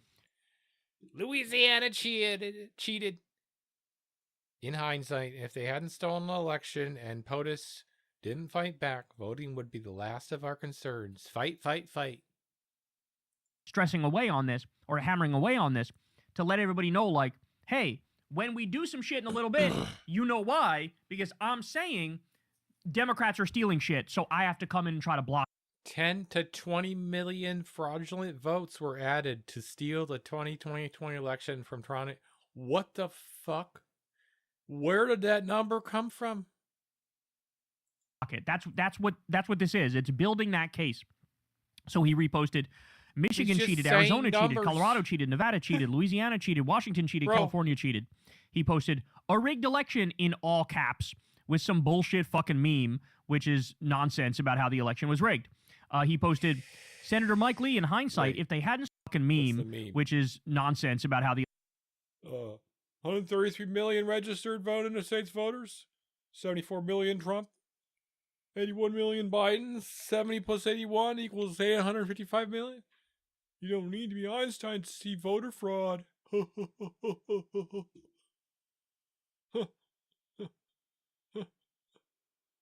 And then this guy's like, well, between the dead people and all the illegals voting and the rigged mail-in ballots, it's no surprise that Democrats are fighting tooth and nail against the Save America Act. They know if that happens, they will actually have to have a real platform other than get Trump. Sure, dude. The election was rigged. He posted, what the fuck, Senator bro? Mike Lee, in hindsight, if they hadn't stolen the election and POTUS didn't fight back, voting would be the least of our concerns. Fight, fight, fight. He posted, 10 to 20 million fraudulent votes were added to steal the 2020 election from President Trump. They literally shut down voting precincts to cheat on top of already cheating because of Trump's massive lead, exceeding their original prediction to clear the margin of victory. Original insane. Adidas Fucking saying that he's posting this. Of course, logo. that is factually dead wrong. There were over 60 court cases on this. They lost virtually every single one of those shits. There was a literal recount in Arizona. OG.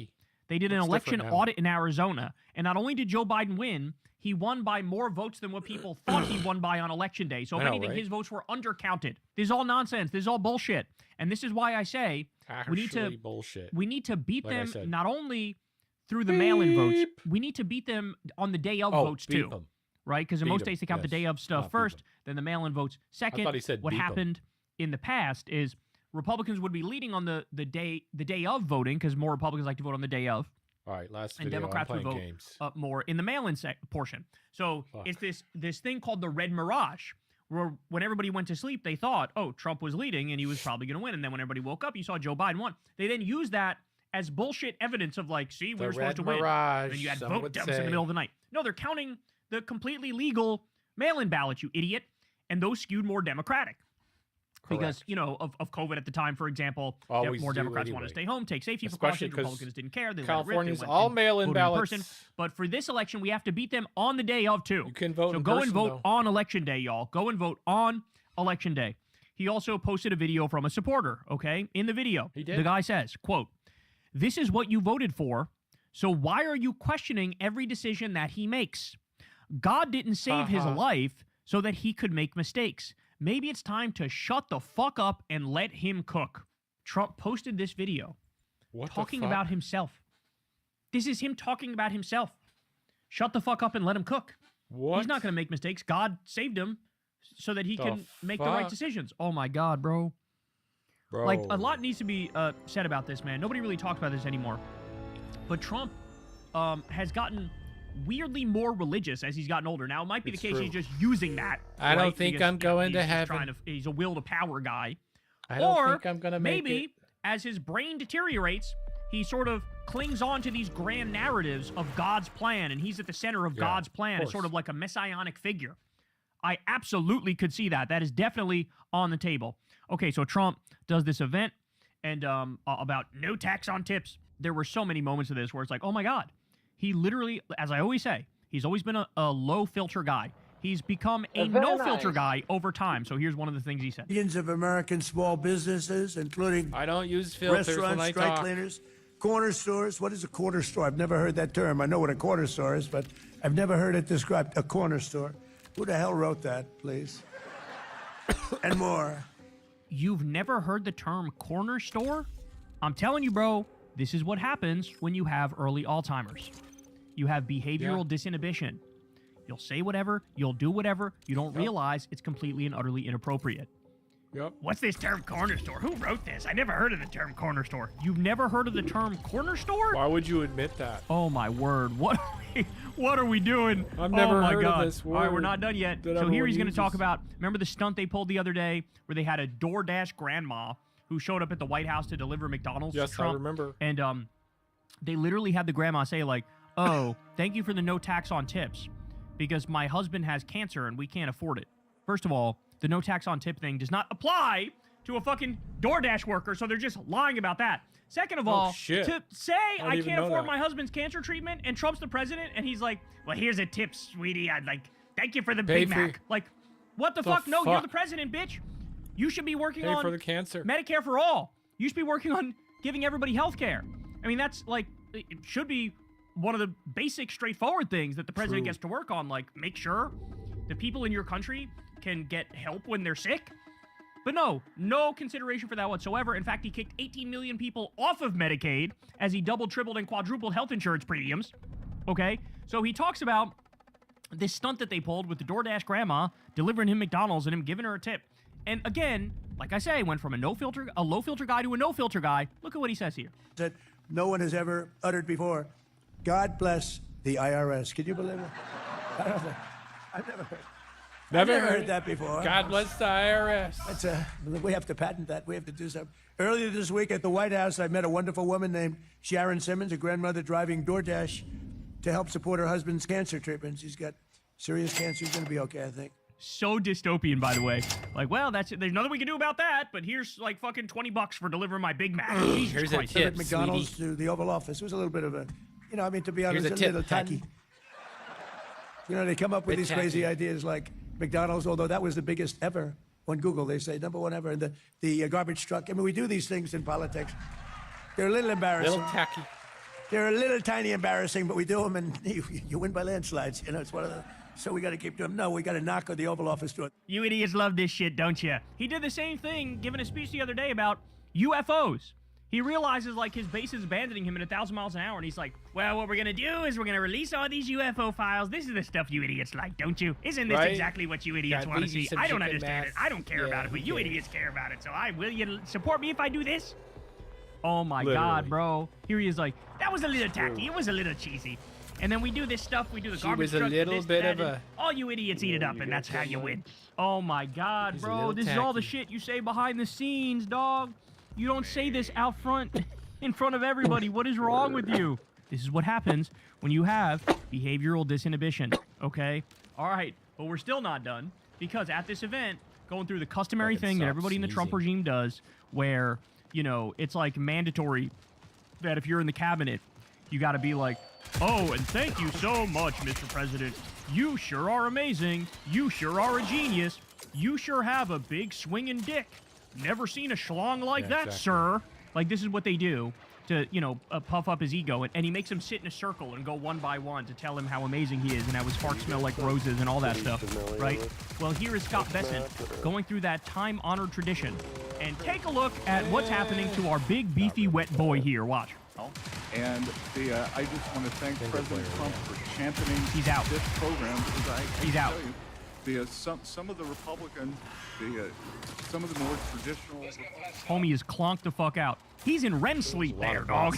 That's not even like, oh, take a quick nap. No, he's dreaming there, homie. Jesus Christ. So now he can't even stay awake for the self-suck-off section, which is crazy because that's what this dude lives for. Did you guys know that he demands his staffers at the beginning of every day put on his desk every article that's written that has his name on it? He wants everything with his name in it right in front of him. That's what he wants. And of course, the positive stuff. Give me just the positive stuff. So you want to talk about a crash out. So like I told you, 37 posts in an hour on Lie Social. One of those posts was Trump doing a Frank Sinatra video here, posting a Frank Sinatra video where he's performing the song My Way. Now, I can't play it for you because of copyright reasons, but the lyrics are kind of creepy given the current situation that we're in, given what's happening in this country and what he's brought about in this world. So this is one of the parts, and now the end is near, and so I face the final curtain. Regrets I've had a few, but then again too few to mention. I did it my way. The end is near. You look at that and you go, what the fuck is he doing? Dog? Oh my God. Oh my word. All right. During the fucking, embarrassing, cheesy photo op thing here with the DoorDash grandma, who, by the way, is nothing but a Republican operative, just so you know. He was talking to the media and he blurted this out because it's another day that ends in Y. And Cuba's a failing nation, and we're going to do this, and we may stop by Cuba after we're finished with this, but Cuba is a nation that has been horribly run for many years by Castro. We may stop by Cuba after this. At this point, I don't even know what to say about this dude anymore, man. Like, theoretically, he runs on America First. Theoretically, he runs on No New Wars, the pro-peace ticket, right? This is what he puts out there. And now what do we have? He's bombed fishing boats from Venezuela and Trinidad and Tobago and Colombia. How's that America first? How are you putting America first by doing that? Did regime change in Venezuela. He bombed Yemen and Somalia and Nigeria and Ecuador and Iran. He's threatening Greenland and Panama and Canada and Cuba, who he tried to starve to death, and Mexico. He said he wants to reinvade Afghanistan to take back Bagram Air Base. He's faking peace. He's starting like 8 new wars and faking peace deals at the same time with other countries. I solved 10 wars. Okay? We've never seen anything like this before. It was me. And now just casually. Maybe we'll stop by Cuba. Maybe we'll commit another 17 war crimes. Maybe we'll kill some innocent people. By the way, rest in peace, Rosa Gonzalez, the grandma who was murdered by Trump when he abducted Maduro illegally. They did that carpet bombing of Caracas quickly. And Rosa Gonzalez died in that, as well as a single mother who was trying to protect her 2 kids. Just absolutely grotesque. And nobody knows Rosa Gonzalez's name. This is the only place you're going to hear it, right? Nobody knows about the people who were fucking starving and the babies who died in hospitals in Venezuela because Trump decided for a long time to embargo the oil going in there. And then it took Russia trying to break the blockade in order to finally get them some oil, and Trump backed down, right? Again, we've never seen anything like this. Casually, maybe we'll stop at Cuba. Maybe we'll also do Mexico. Remember in the middle of the Iran war, there was a story that came out one day. It was The Intercept, I believe, that reported it.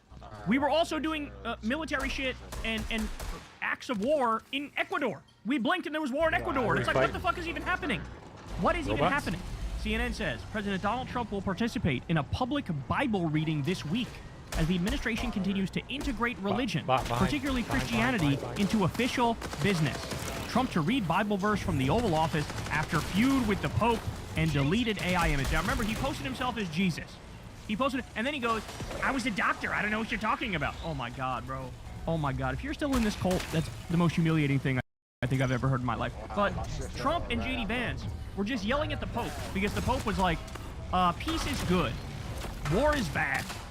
Like, let's not commit war crimes. The Pope's out there saying stuff like, they're like, how dare you? You better, we need a separation of church and state. And now here they are like, okay, now I'm going to do reading a Bible verse from the fucking Oval Office. Hell.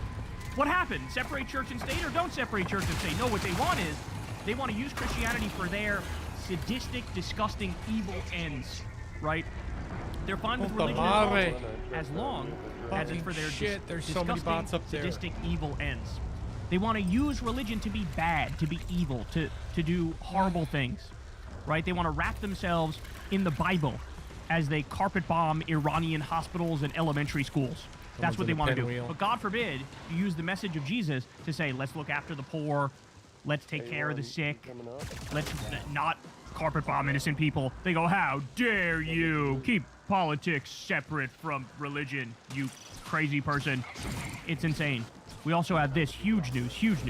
A stunning new report in the Wall Street Journal reveals that military advisors intentionally excluded Donald Trump from the command room during the recent high-stakes operation to extract a downed U.S. airman in Iran because they feared his erratic behavior could jeopardize the mission.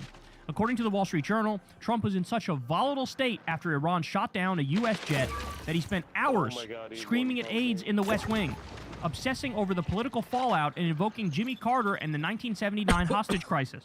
Officials made the call to limit his access, only briefing him at meaningful moments instead of giving him real-time control. Meanwhile, the operation itself nearly fell apart, with aircraft stuck in desert sand and U.S. forces scrambling to avoid Iranian detection. The airman was eventually rescued, but the chaos didn't end there. Just hours later, Trump woke up and fired off his profanity-laced threat online, warning that Iran would be left living in hell. So we're now literally at the point where the military has to exclude the commander-in-chief because they know he's going to fuck all this shit up, even if we just allow him in the room, even if we allow him to just give his opinion. He's down there. Because this guy is so volatile. He's so unstable. He's so stupid. He's so erratic. He's so visceral in how he acts that he cannot do anything logically, rationally. He cannot use reason. He cannot problem solve on the fly in real time. He's like a child. He's got like a toddler brain.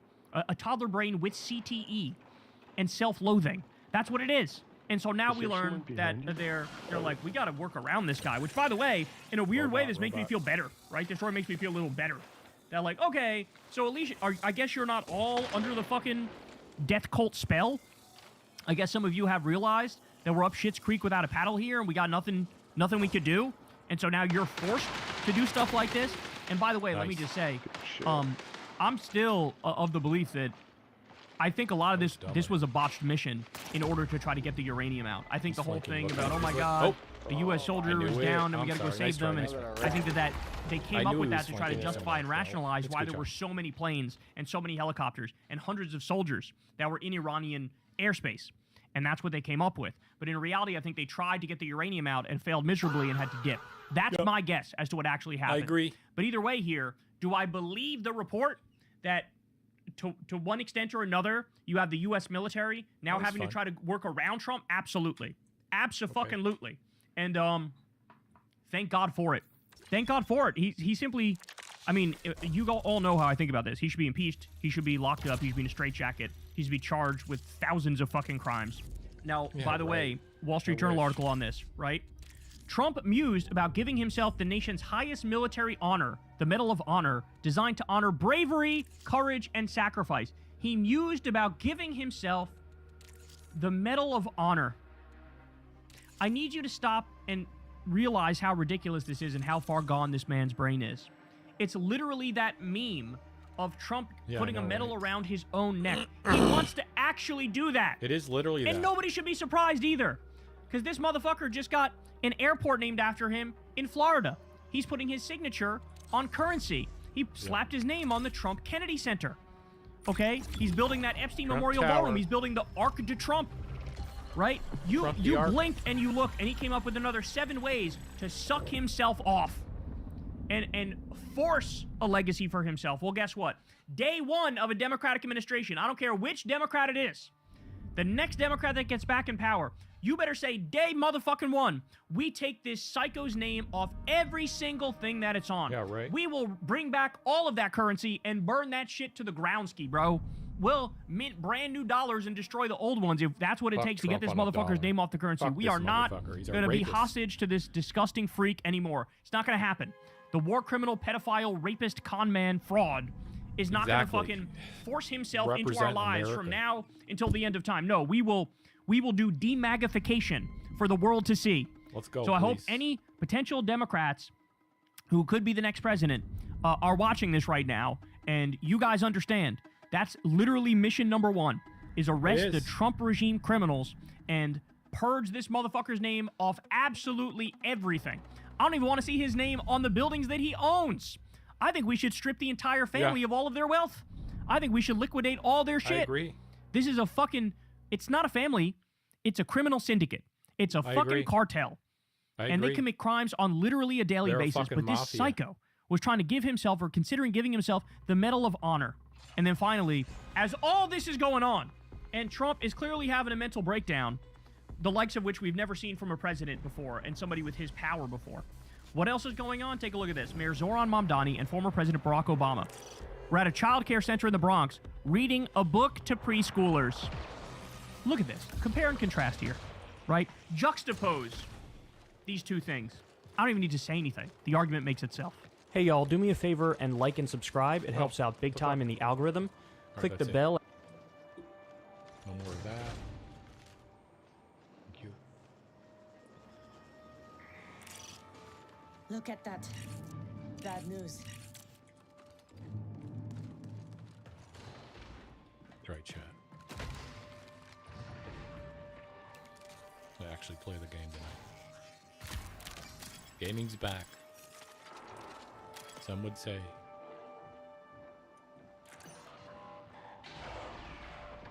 Well, I'll learn how to do this on a roll.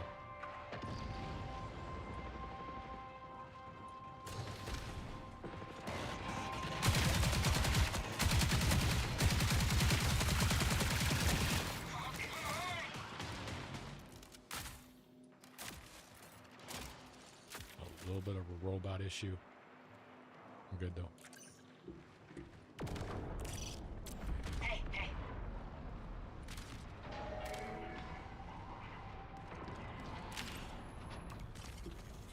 fucking loot up here.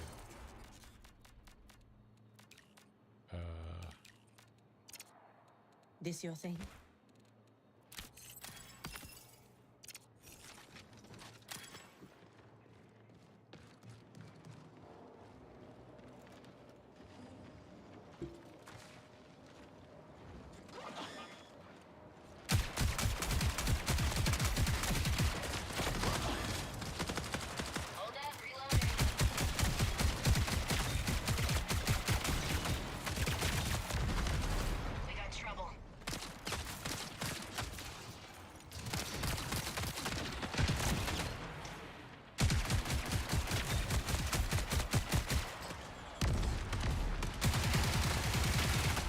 Oh shit. Bad news. Didn't even see the blue over here. Jesus. The blue back there. Found something.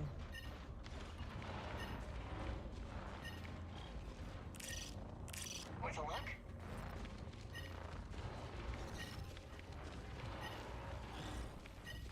Oh, I might have got him.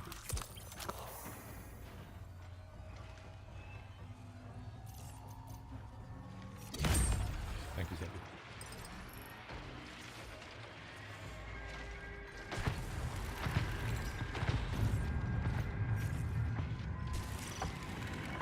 He's still back there. Robot.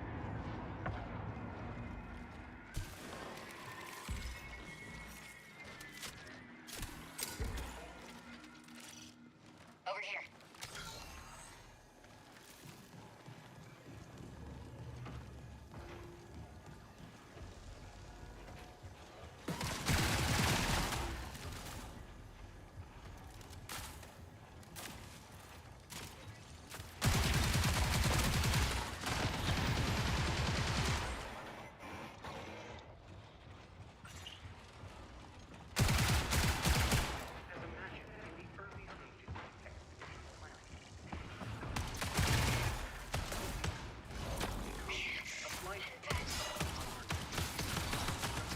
Not again.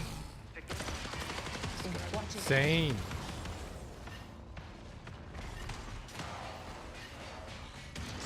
Every time, bro. I forget they do that.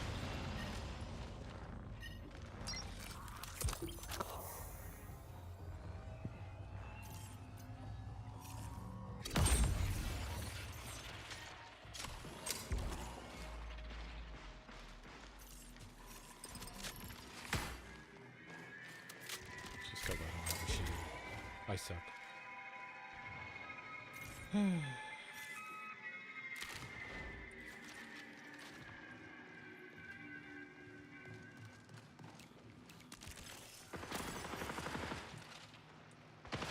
Can't take much more. Help me out. See ya.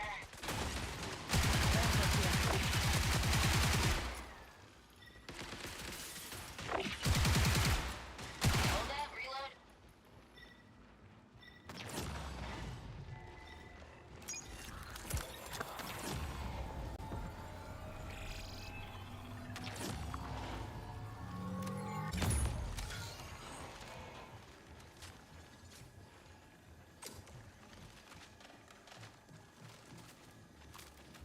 Is that a rook?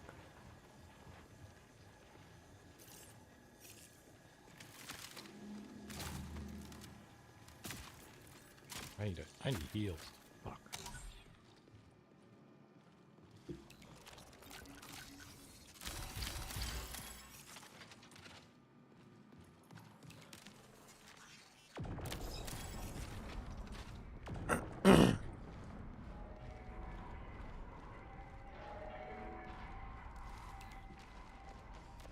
Here we go.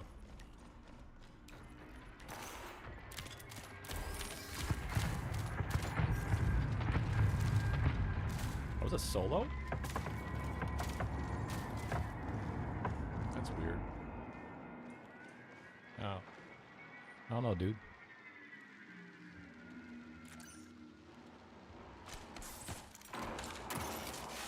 Fill your ammo. Look at that.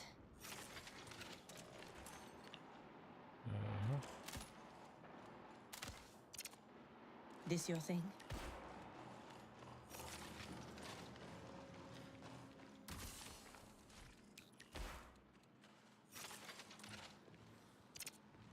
Gather this heavy.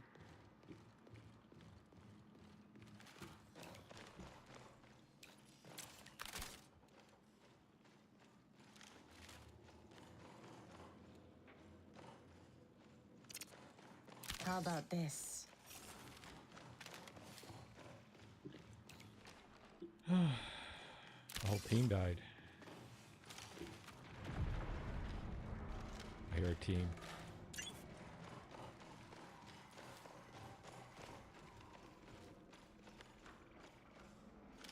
I gotta get to processing, guys. Go. Lead the way. Oh, the fuck? What's in here?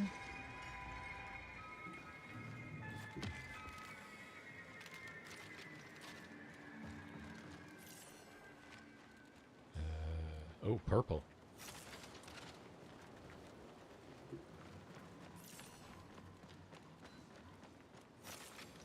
Just need a fucking health pack.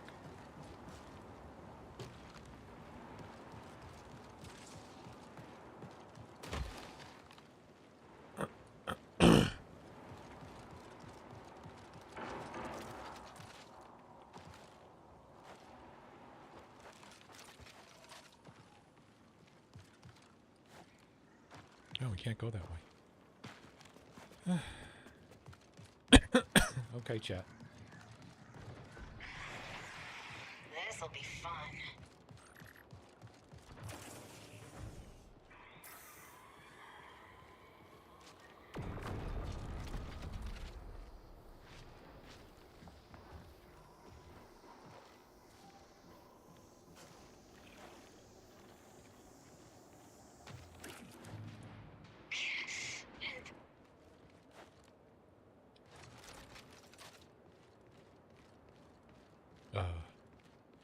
Someone's in a tunnel near me.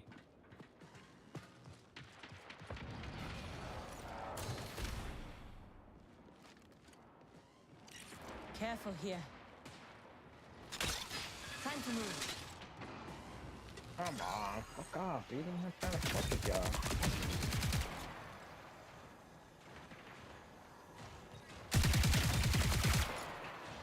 Couple purples around here. Look out.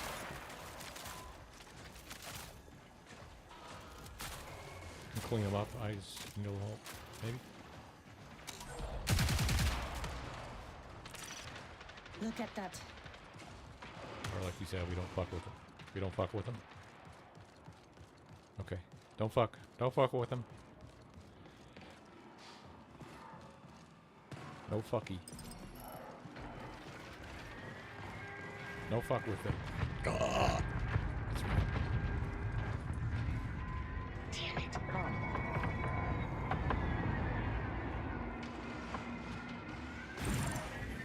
Oh no.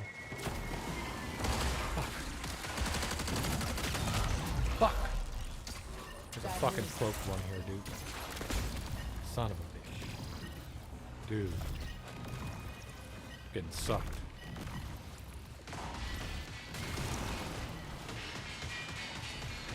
Careful here.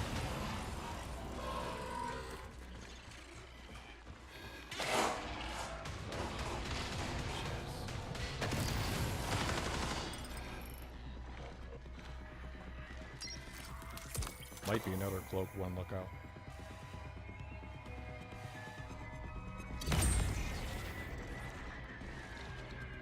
Extra heal, anyone?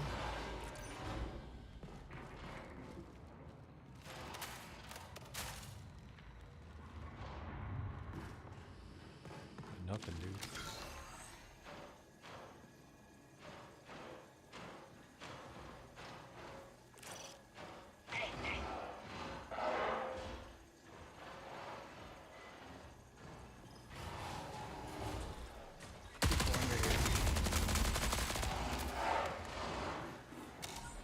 Trying to run, bro. People under me. Careful.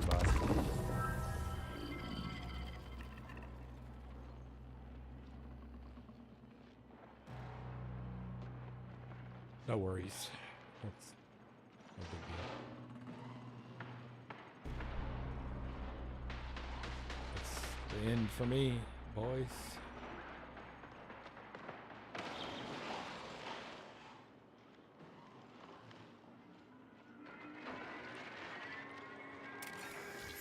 Dude, I fucking this map.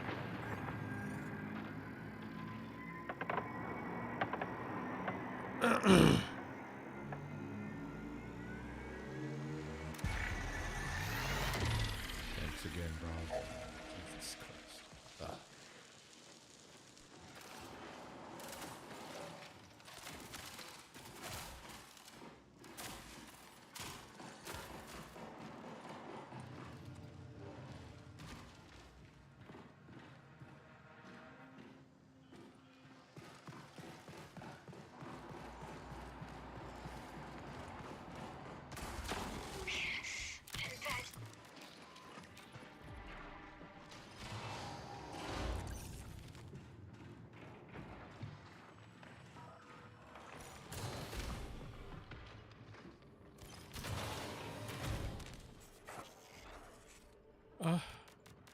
A shield? I don't need this, I don't need this.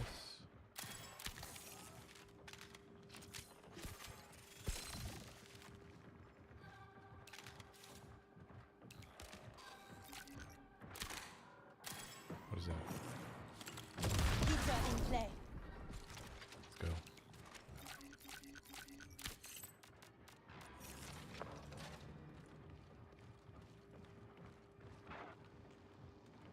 I need heals so bad. Holy shit.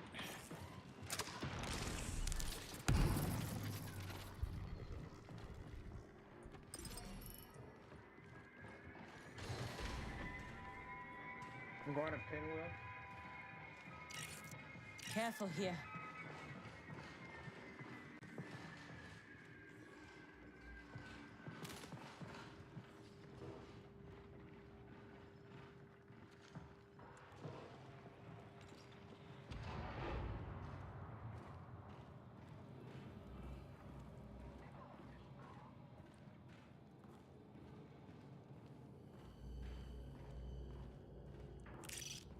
Check it out.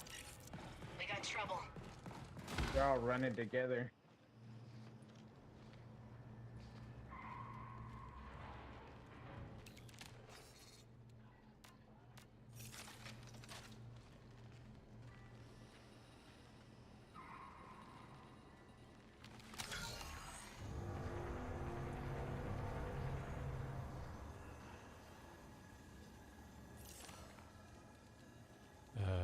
That goes. That goes. No way.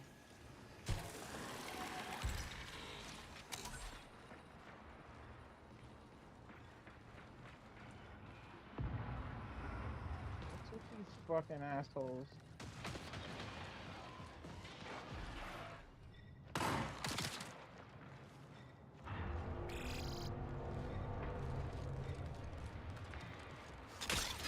Time to move.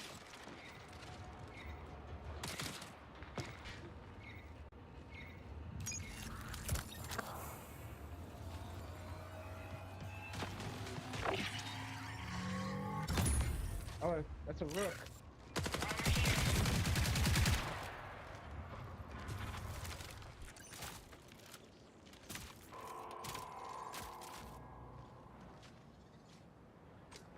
Dude, I'm like one shot. Maybe this guy might have heals. Found something. Good. There's some right here. Goodies here. Shit. Yes. Yummy, yummy. I gotta get into Pinwheel. Or not. Center of Pinwheel. There? Where? Where? Oh, shit.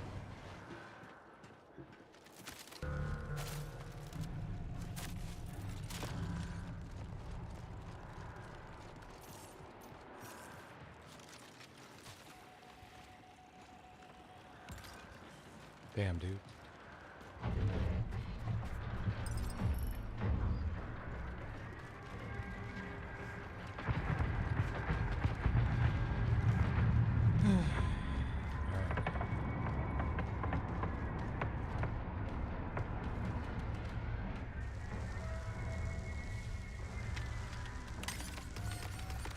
Take Hold on. it out.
No, I'm there. What a piece of Fucking shit. camping bitch. 2 of them. One's camping.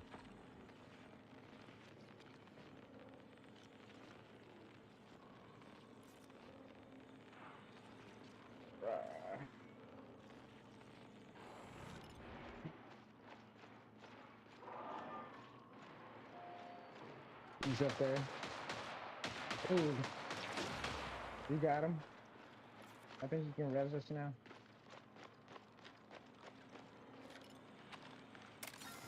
Dude, you look like a rook.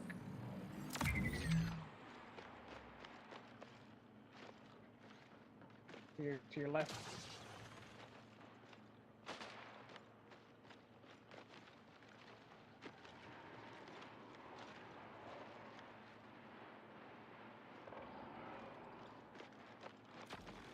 He's under you.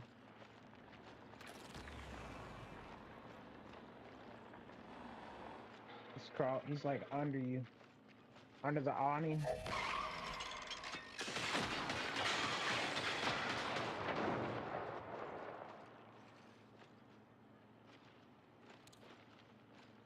You're right. Oh, to your right.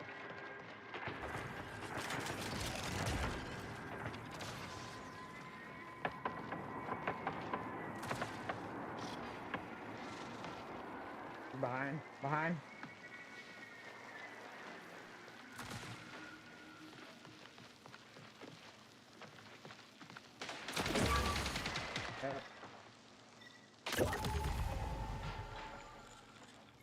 Damn, come on.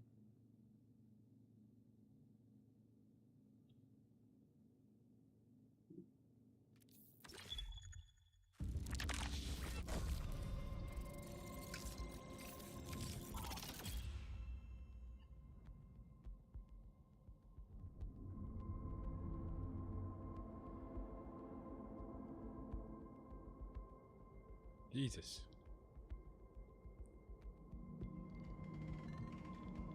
You got 4. Rizzolante.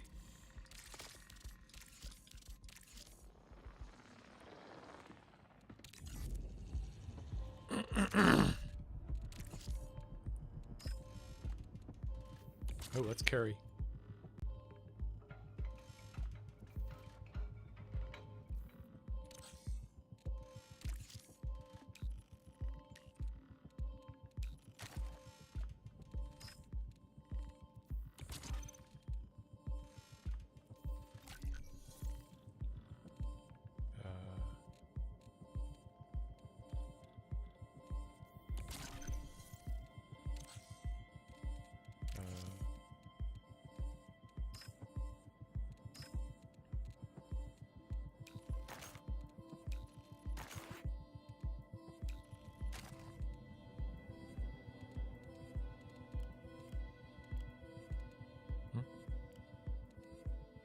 Need ammo.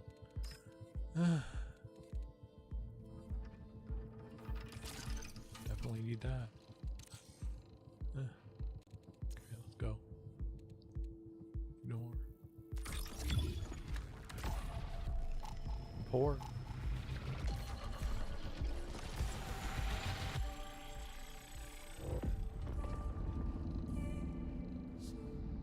I'm min-maxing.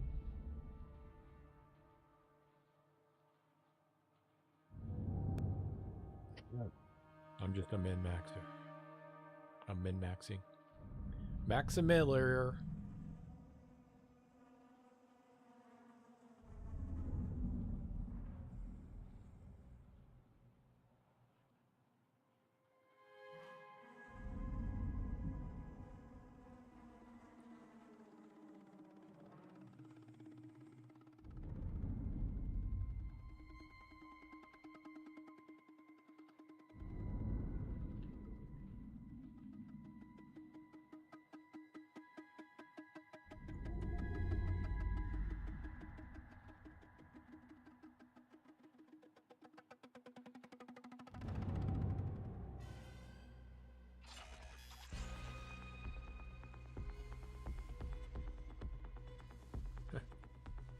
Motherfuckers.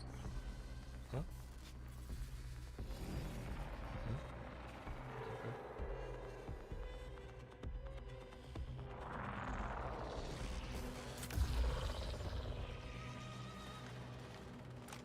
Okay. Ah, bro. Check it out. They keep putting it across the fucking map, man. Oh, for your thing? Yeah, I hate that. Let's go do it.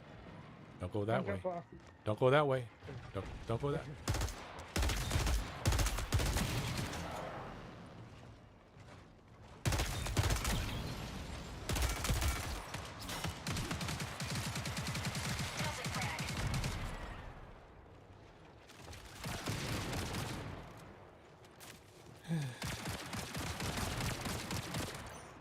Out of bullets. Wait a second.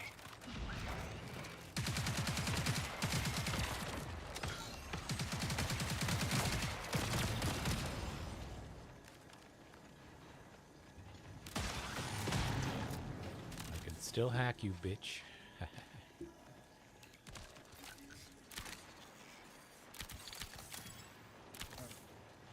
It's gunfire.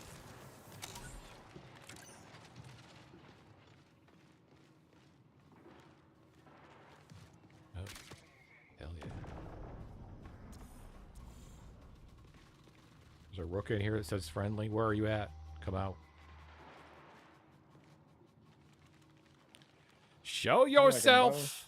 Show yourself to be worthy, mate.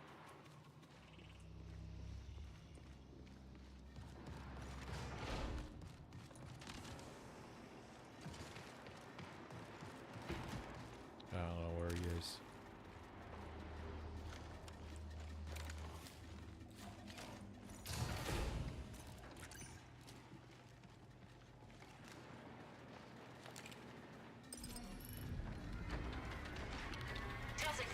Fuck.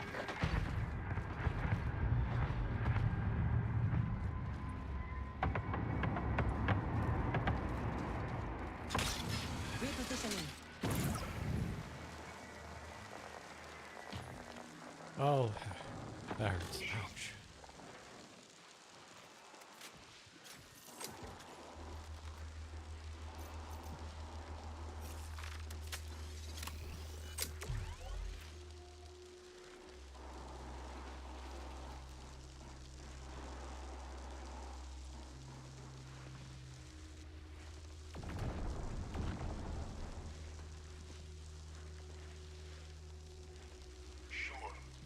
Yo, rookie, come out of hiding.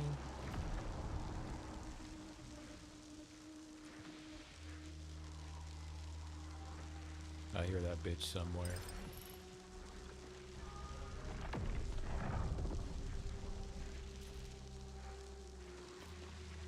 I'm gonna enjoy this.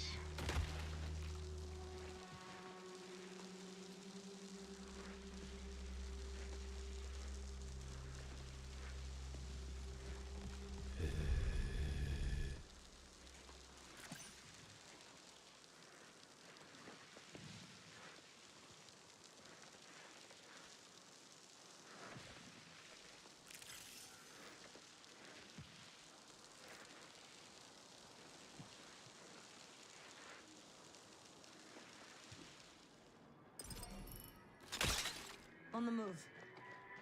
You fucking rat. Give me cover. Now I get my drone.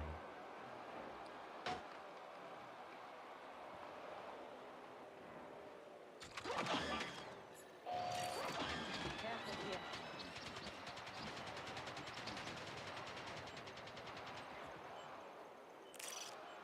Interesting.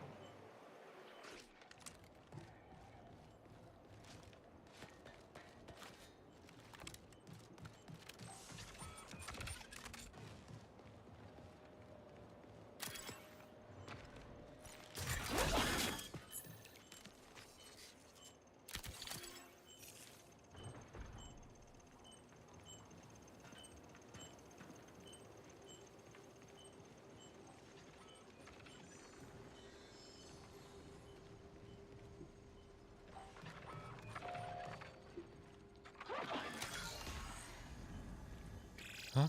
20 minutes Where the remain. fuck is this shit? Oh, there it is. I knew it was in here somewhere. Jesus. Give me.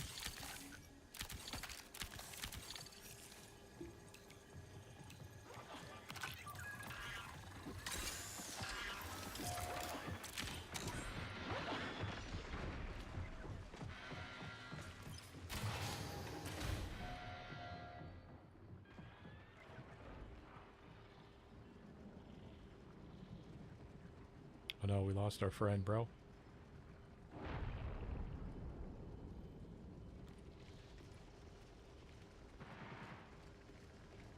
We far. Come to me.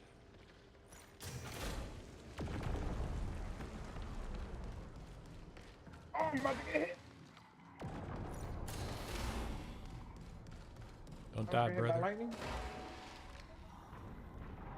Don't die on me. I'm coming your way.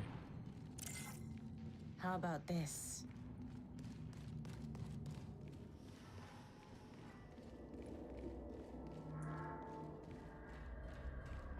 I'll get to you. Bro, I don't know. I can't see you. I'm downstairs.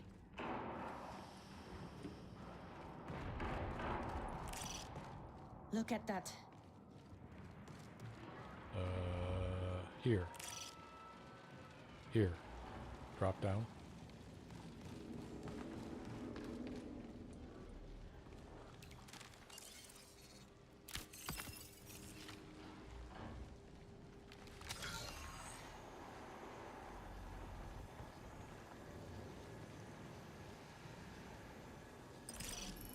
Observe.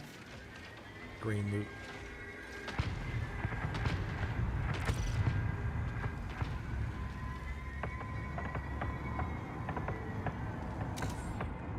I need to get the pinwheel now.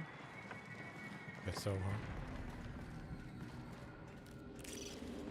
Check it out.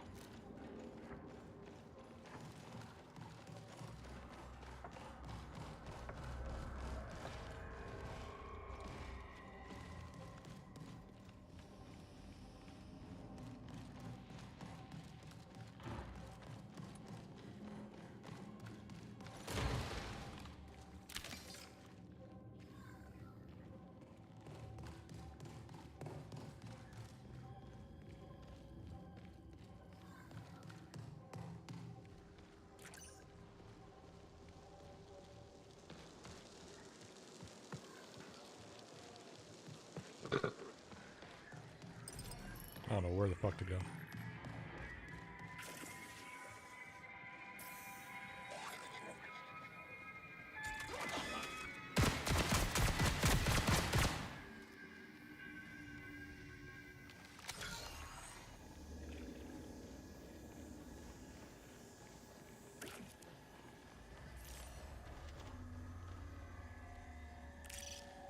Exit when we need it.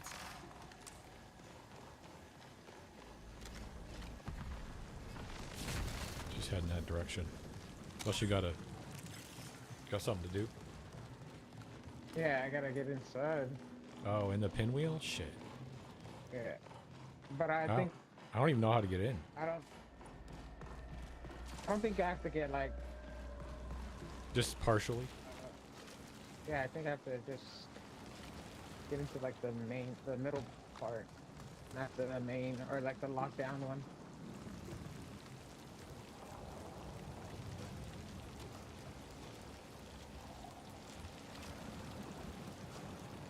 How the fuck do you even get up there? Jesus Christ. Time to move. Yeah. Keep pressing play. Oh, you fucking serious? Shield's gone. Like fucking lots up there.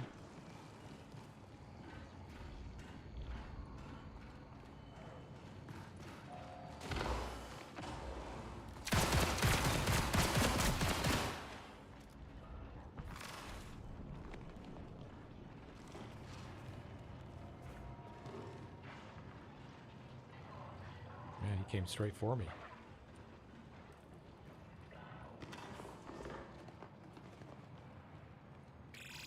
"15 minutes remain."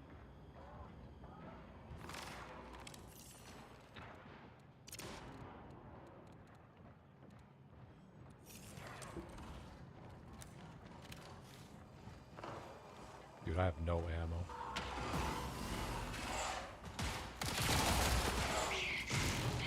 Reloading.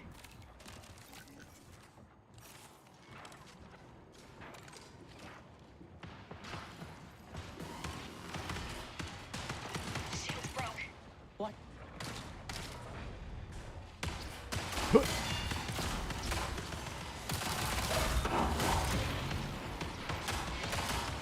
Come on, bro. These fucking bots, dude.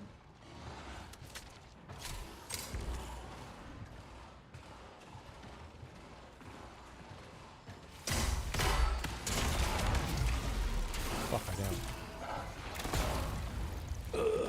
I don't got any ammo, dude. Sorry.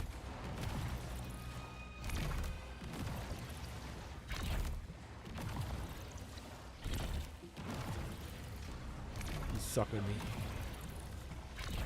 He's sucking me, bro.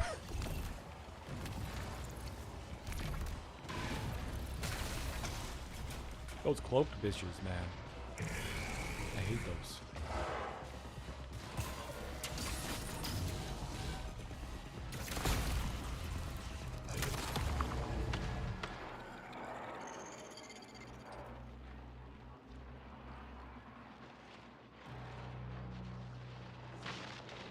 There's two of them on me.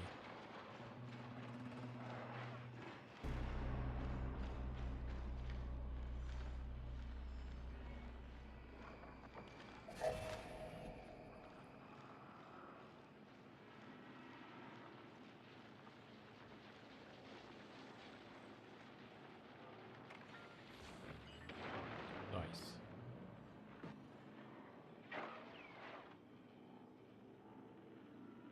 I hear something.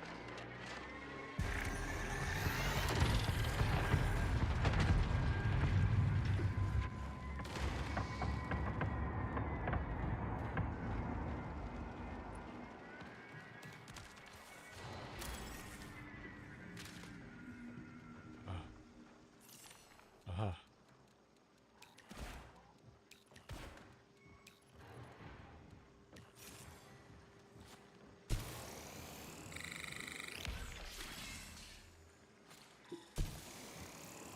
Thanks for the There's rest. a door, but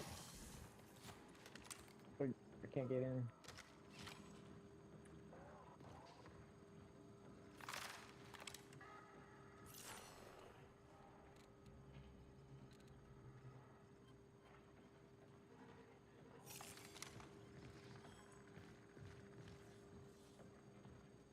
This? Might have value. Do you need this? Maybe.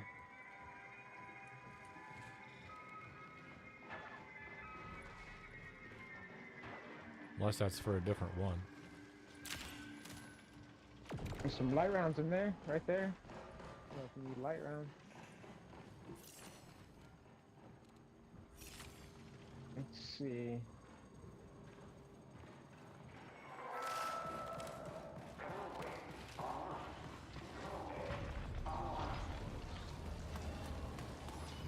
That sounded good or bad? Something happened.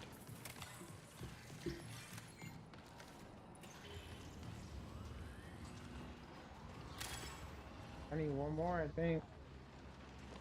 I don't remember doing this. Maybe it's over here.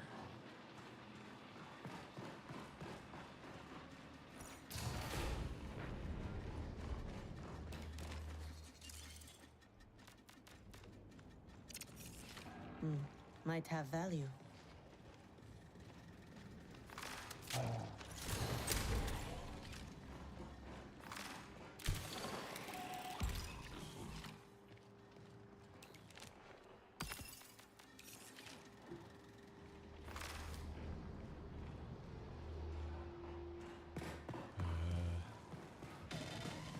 I do think it's in here, though.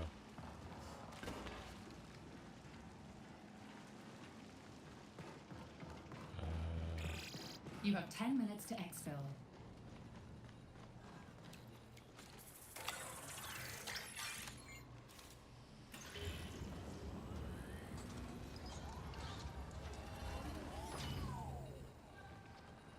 Yeah, no, it won't let me in.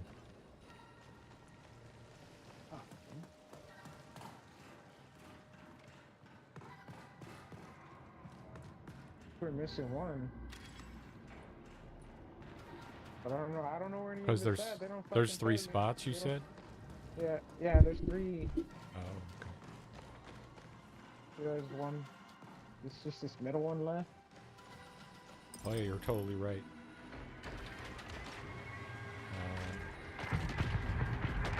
Because I don't know where anything's at, man. They don't just tell you to Found something. Warning, reinforcements detected. Or there?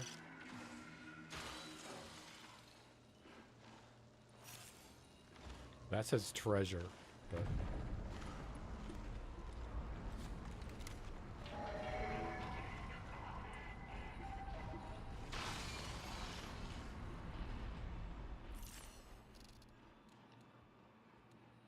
Here.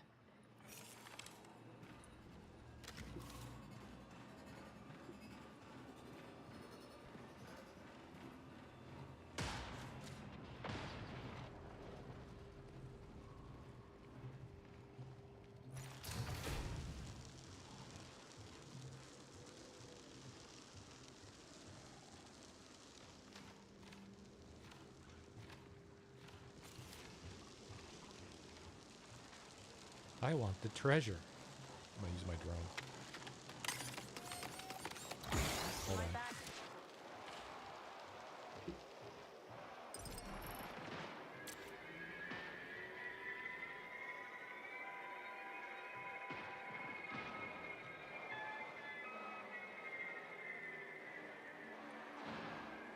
It's some kind of council.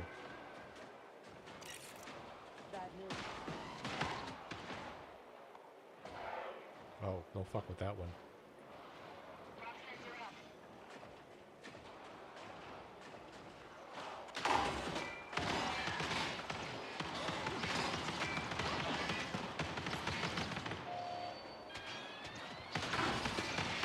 There's 2 in there. There's 3 over there, dude. Don't go over there. There's 3 robots. Don't go. There's 3. Yeah, I'm trying to get him from over here. Yeah, but I don't have enough ammo.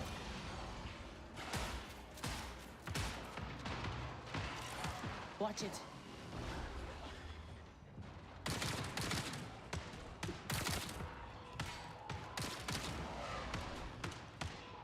That's working.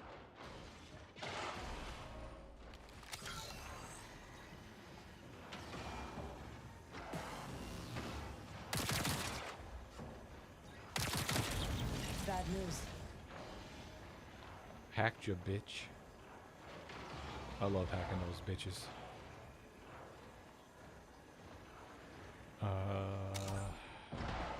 Down there still. Here. Reload. Do they give ammo? They should. Alright, good, because I need it. There's a purple one there, but he's not showing his fucking... I know, he's being smart, right? Fucking face. Dumbass robot. I can distract him, maybe.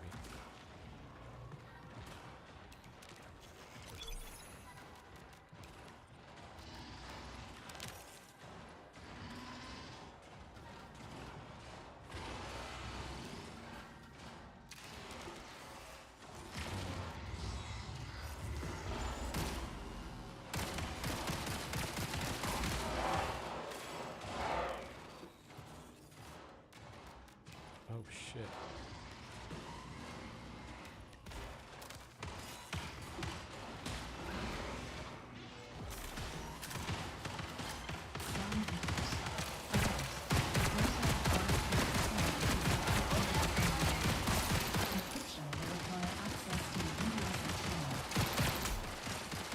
Careful here. Forced recall in 5 minutes. Damn bitch. Ah damn, bro. Look, access code clearance. There you go. So you gotta kill that fucker, huh? Yeah. I mean, that makes sense. I think there might be Algae Ponds off. What is this? Sack up. Some light rounds here. Nut up or shut up. Go back to that. We got Trump 2028_2032 is now following.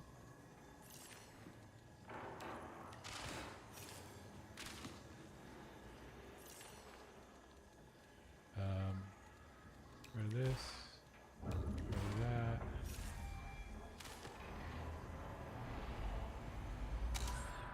oh fuck. Hold up, reloading. On the move.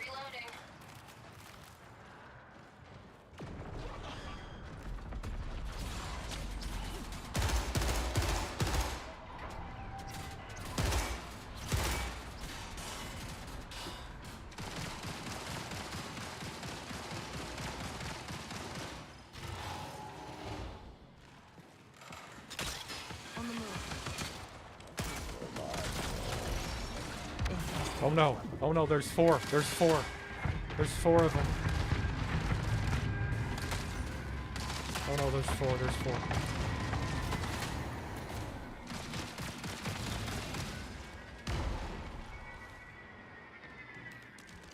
Backpack here. Grab this.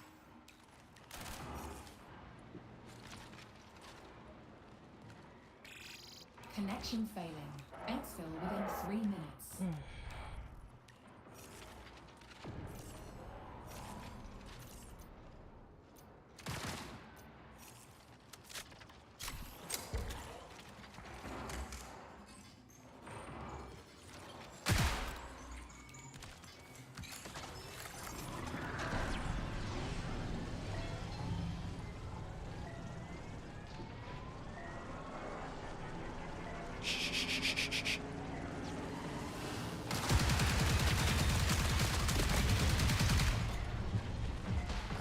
Wait a second.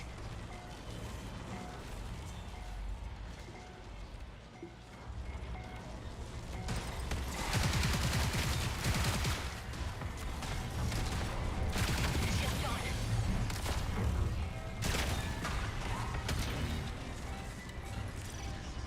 Interesting.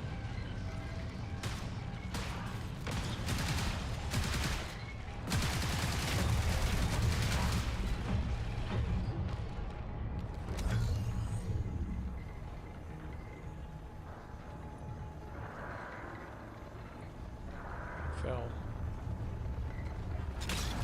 Here, thank God.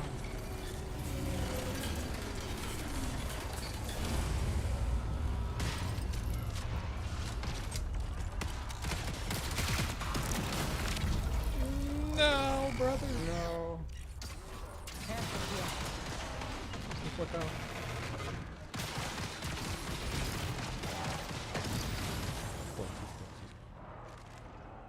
Fuck, bro. This took too long, man. I know, right? Oh, it's fine. It's fine. Sack up. I don't care. I don't care. Nut up or shut up. DDBDDBJ is now following. 60 seconds remain. I'm going up. I have to.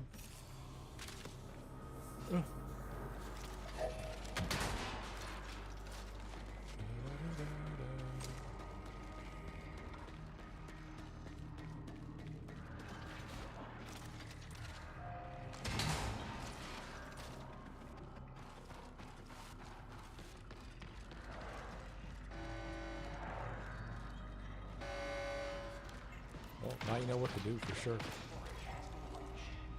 Man, I get it? Oh, wait. There more than one? Oh, right here. No. Up there too. Observe. No. Both. There's gonna be more. Look out. Okay. Is that purple?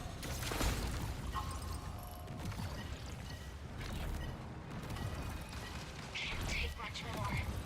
Yeah, he's a little distracted on me though, so you're good.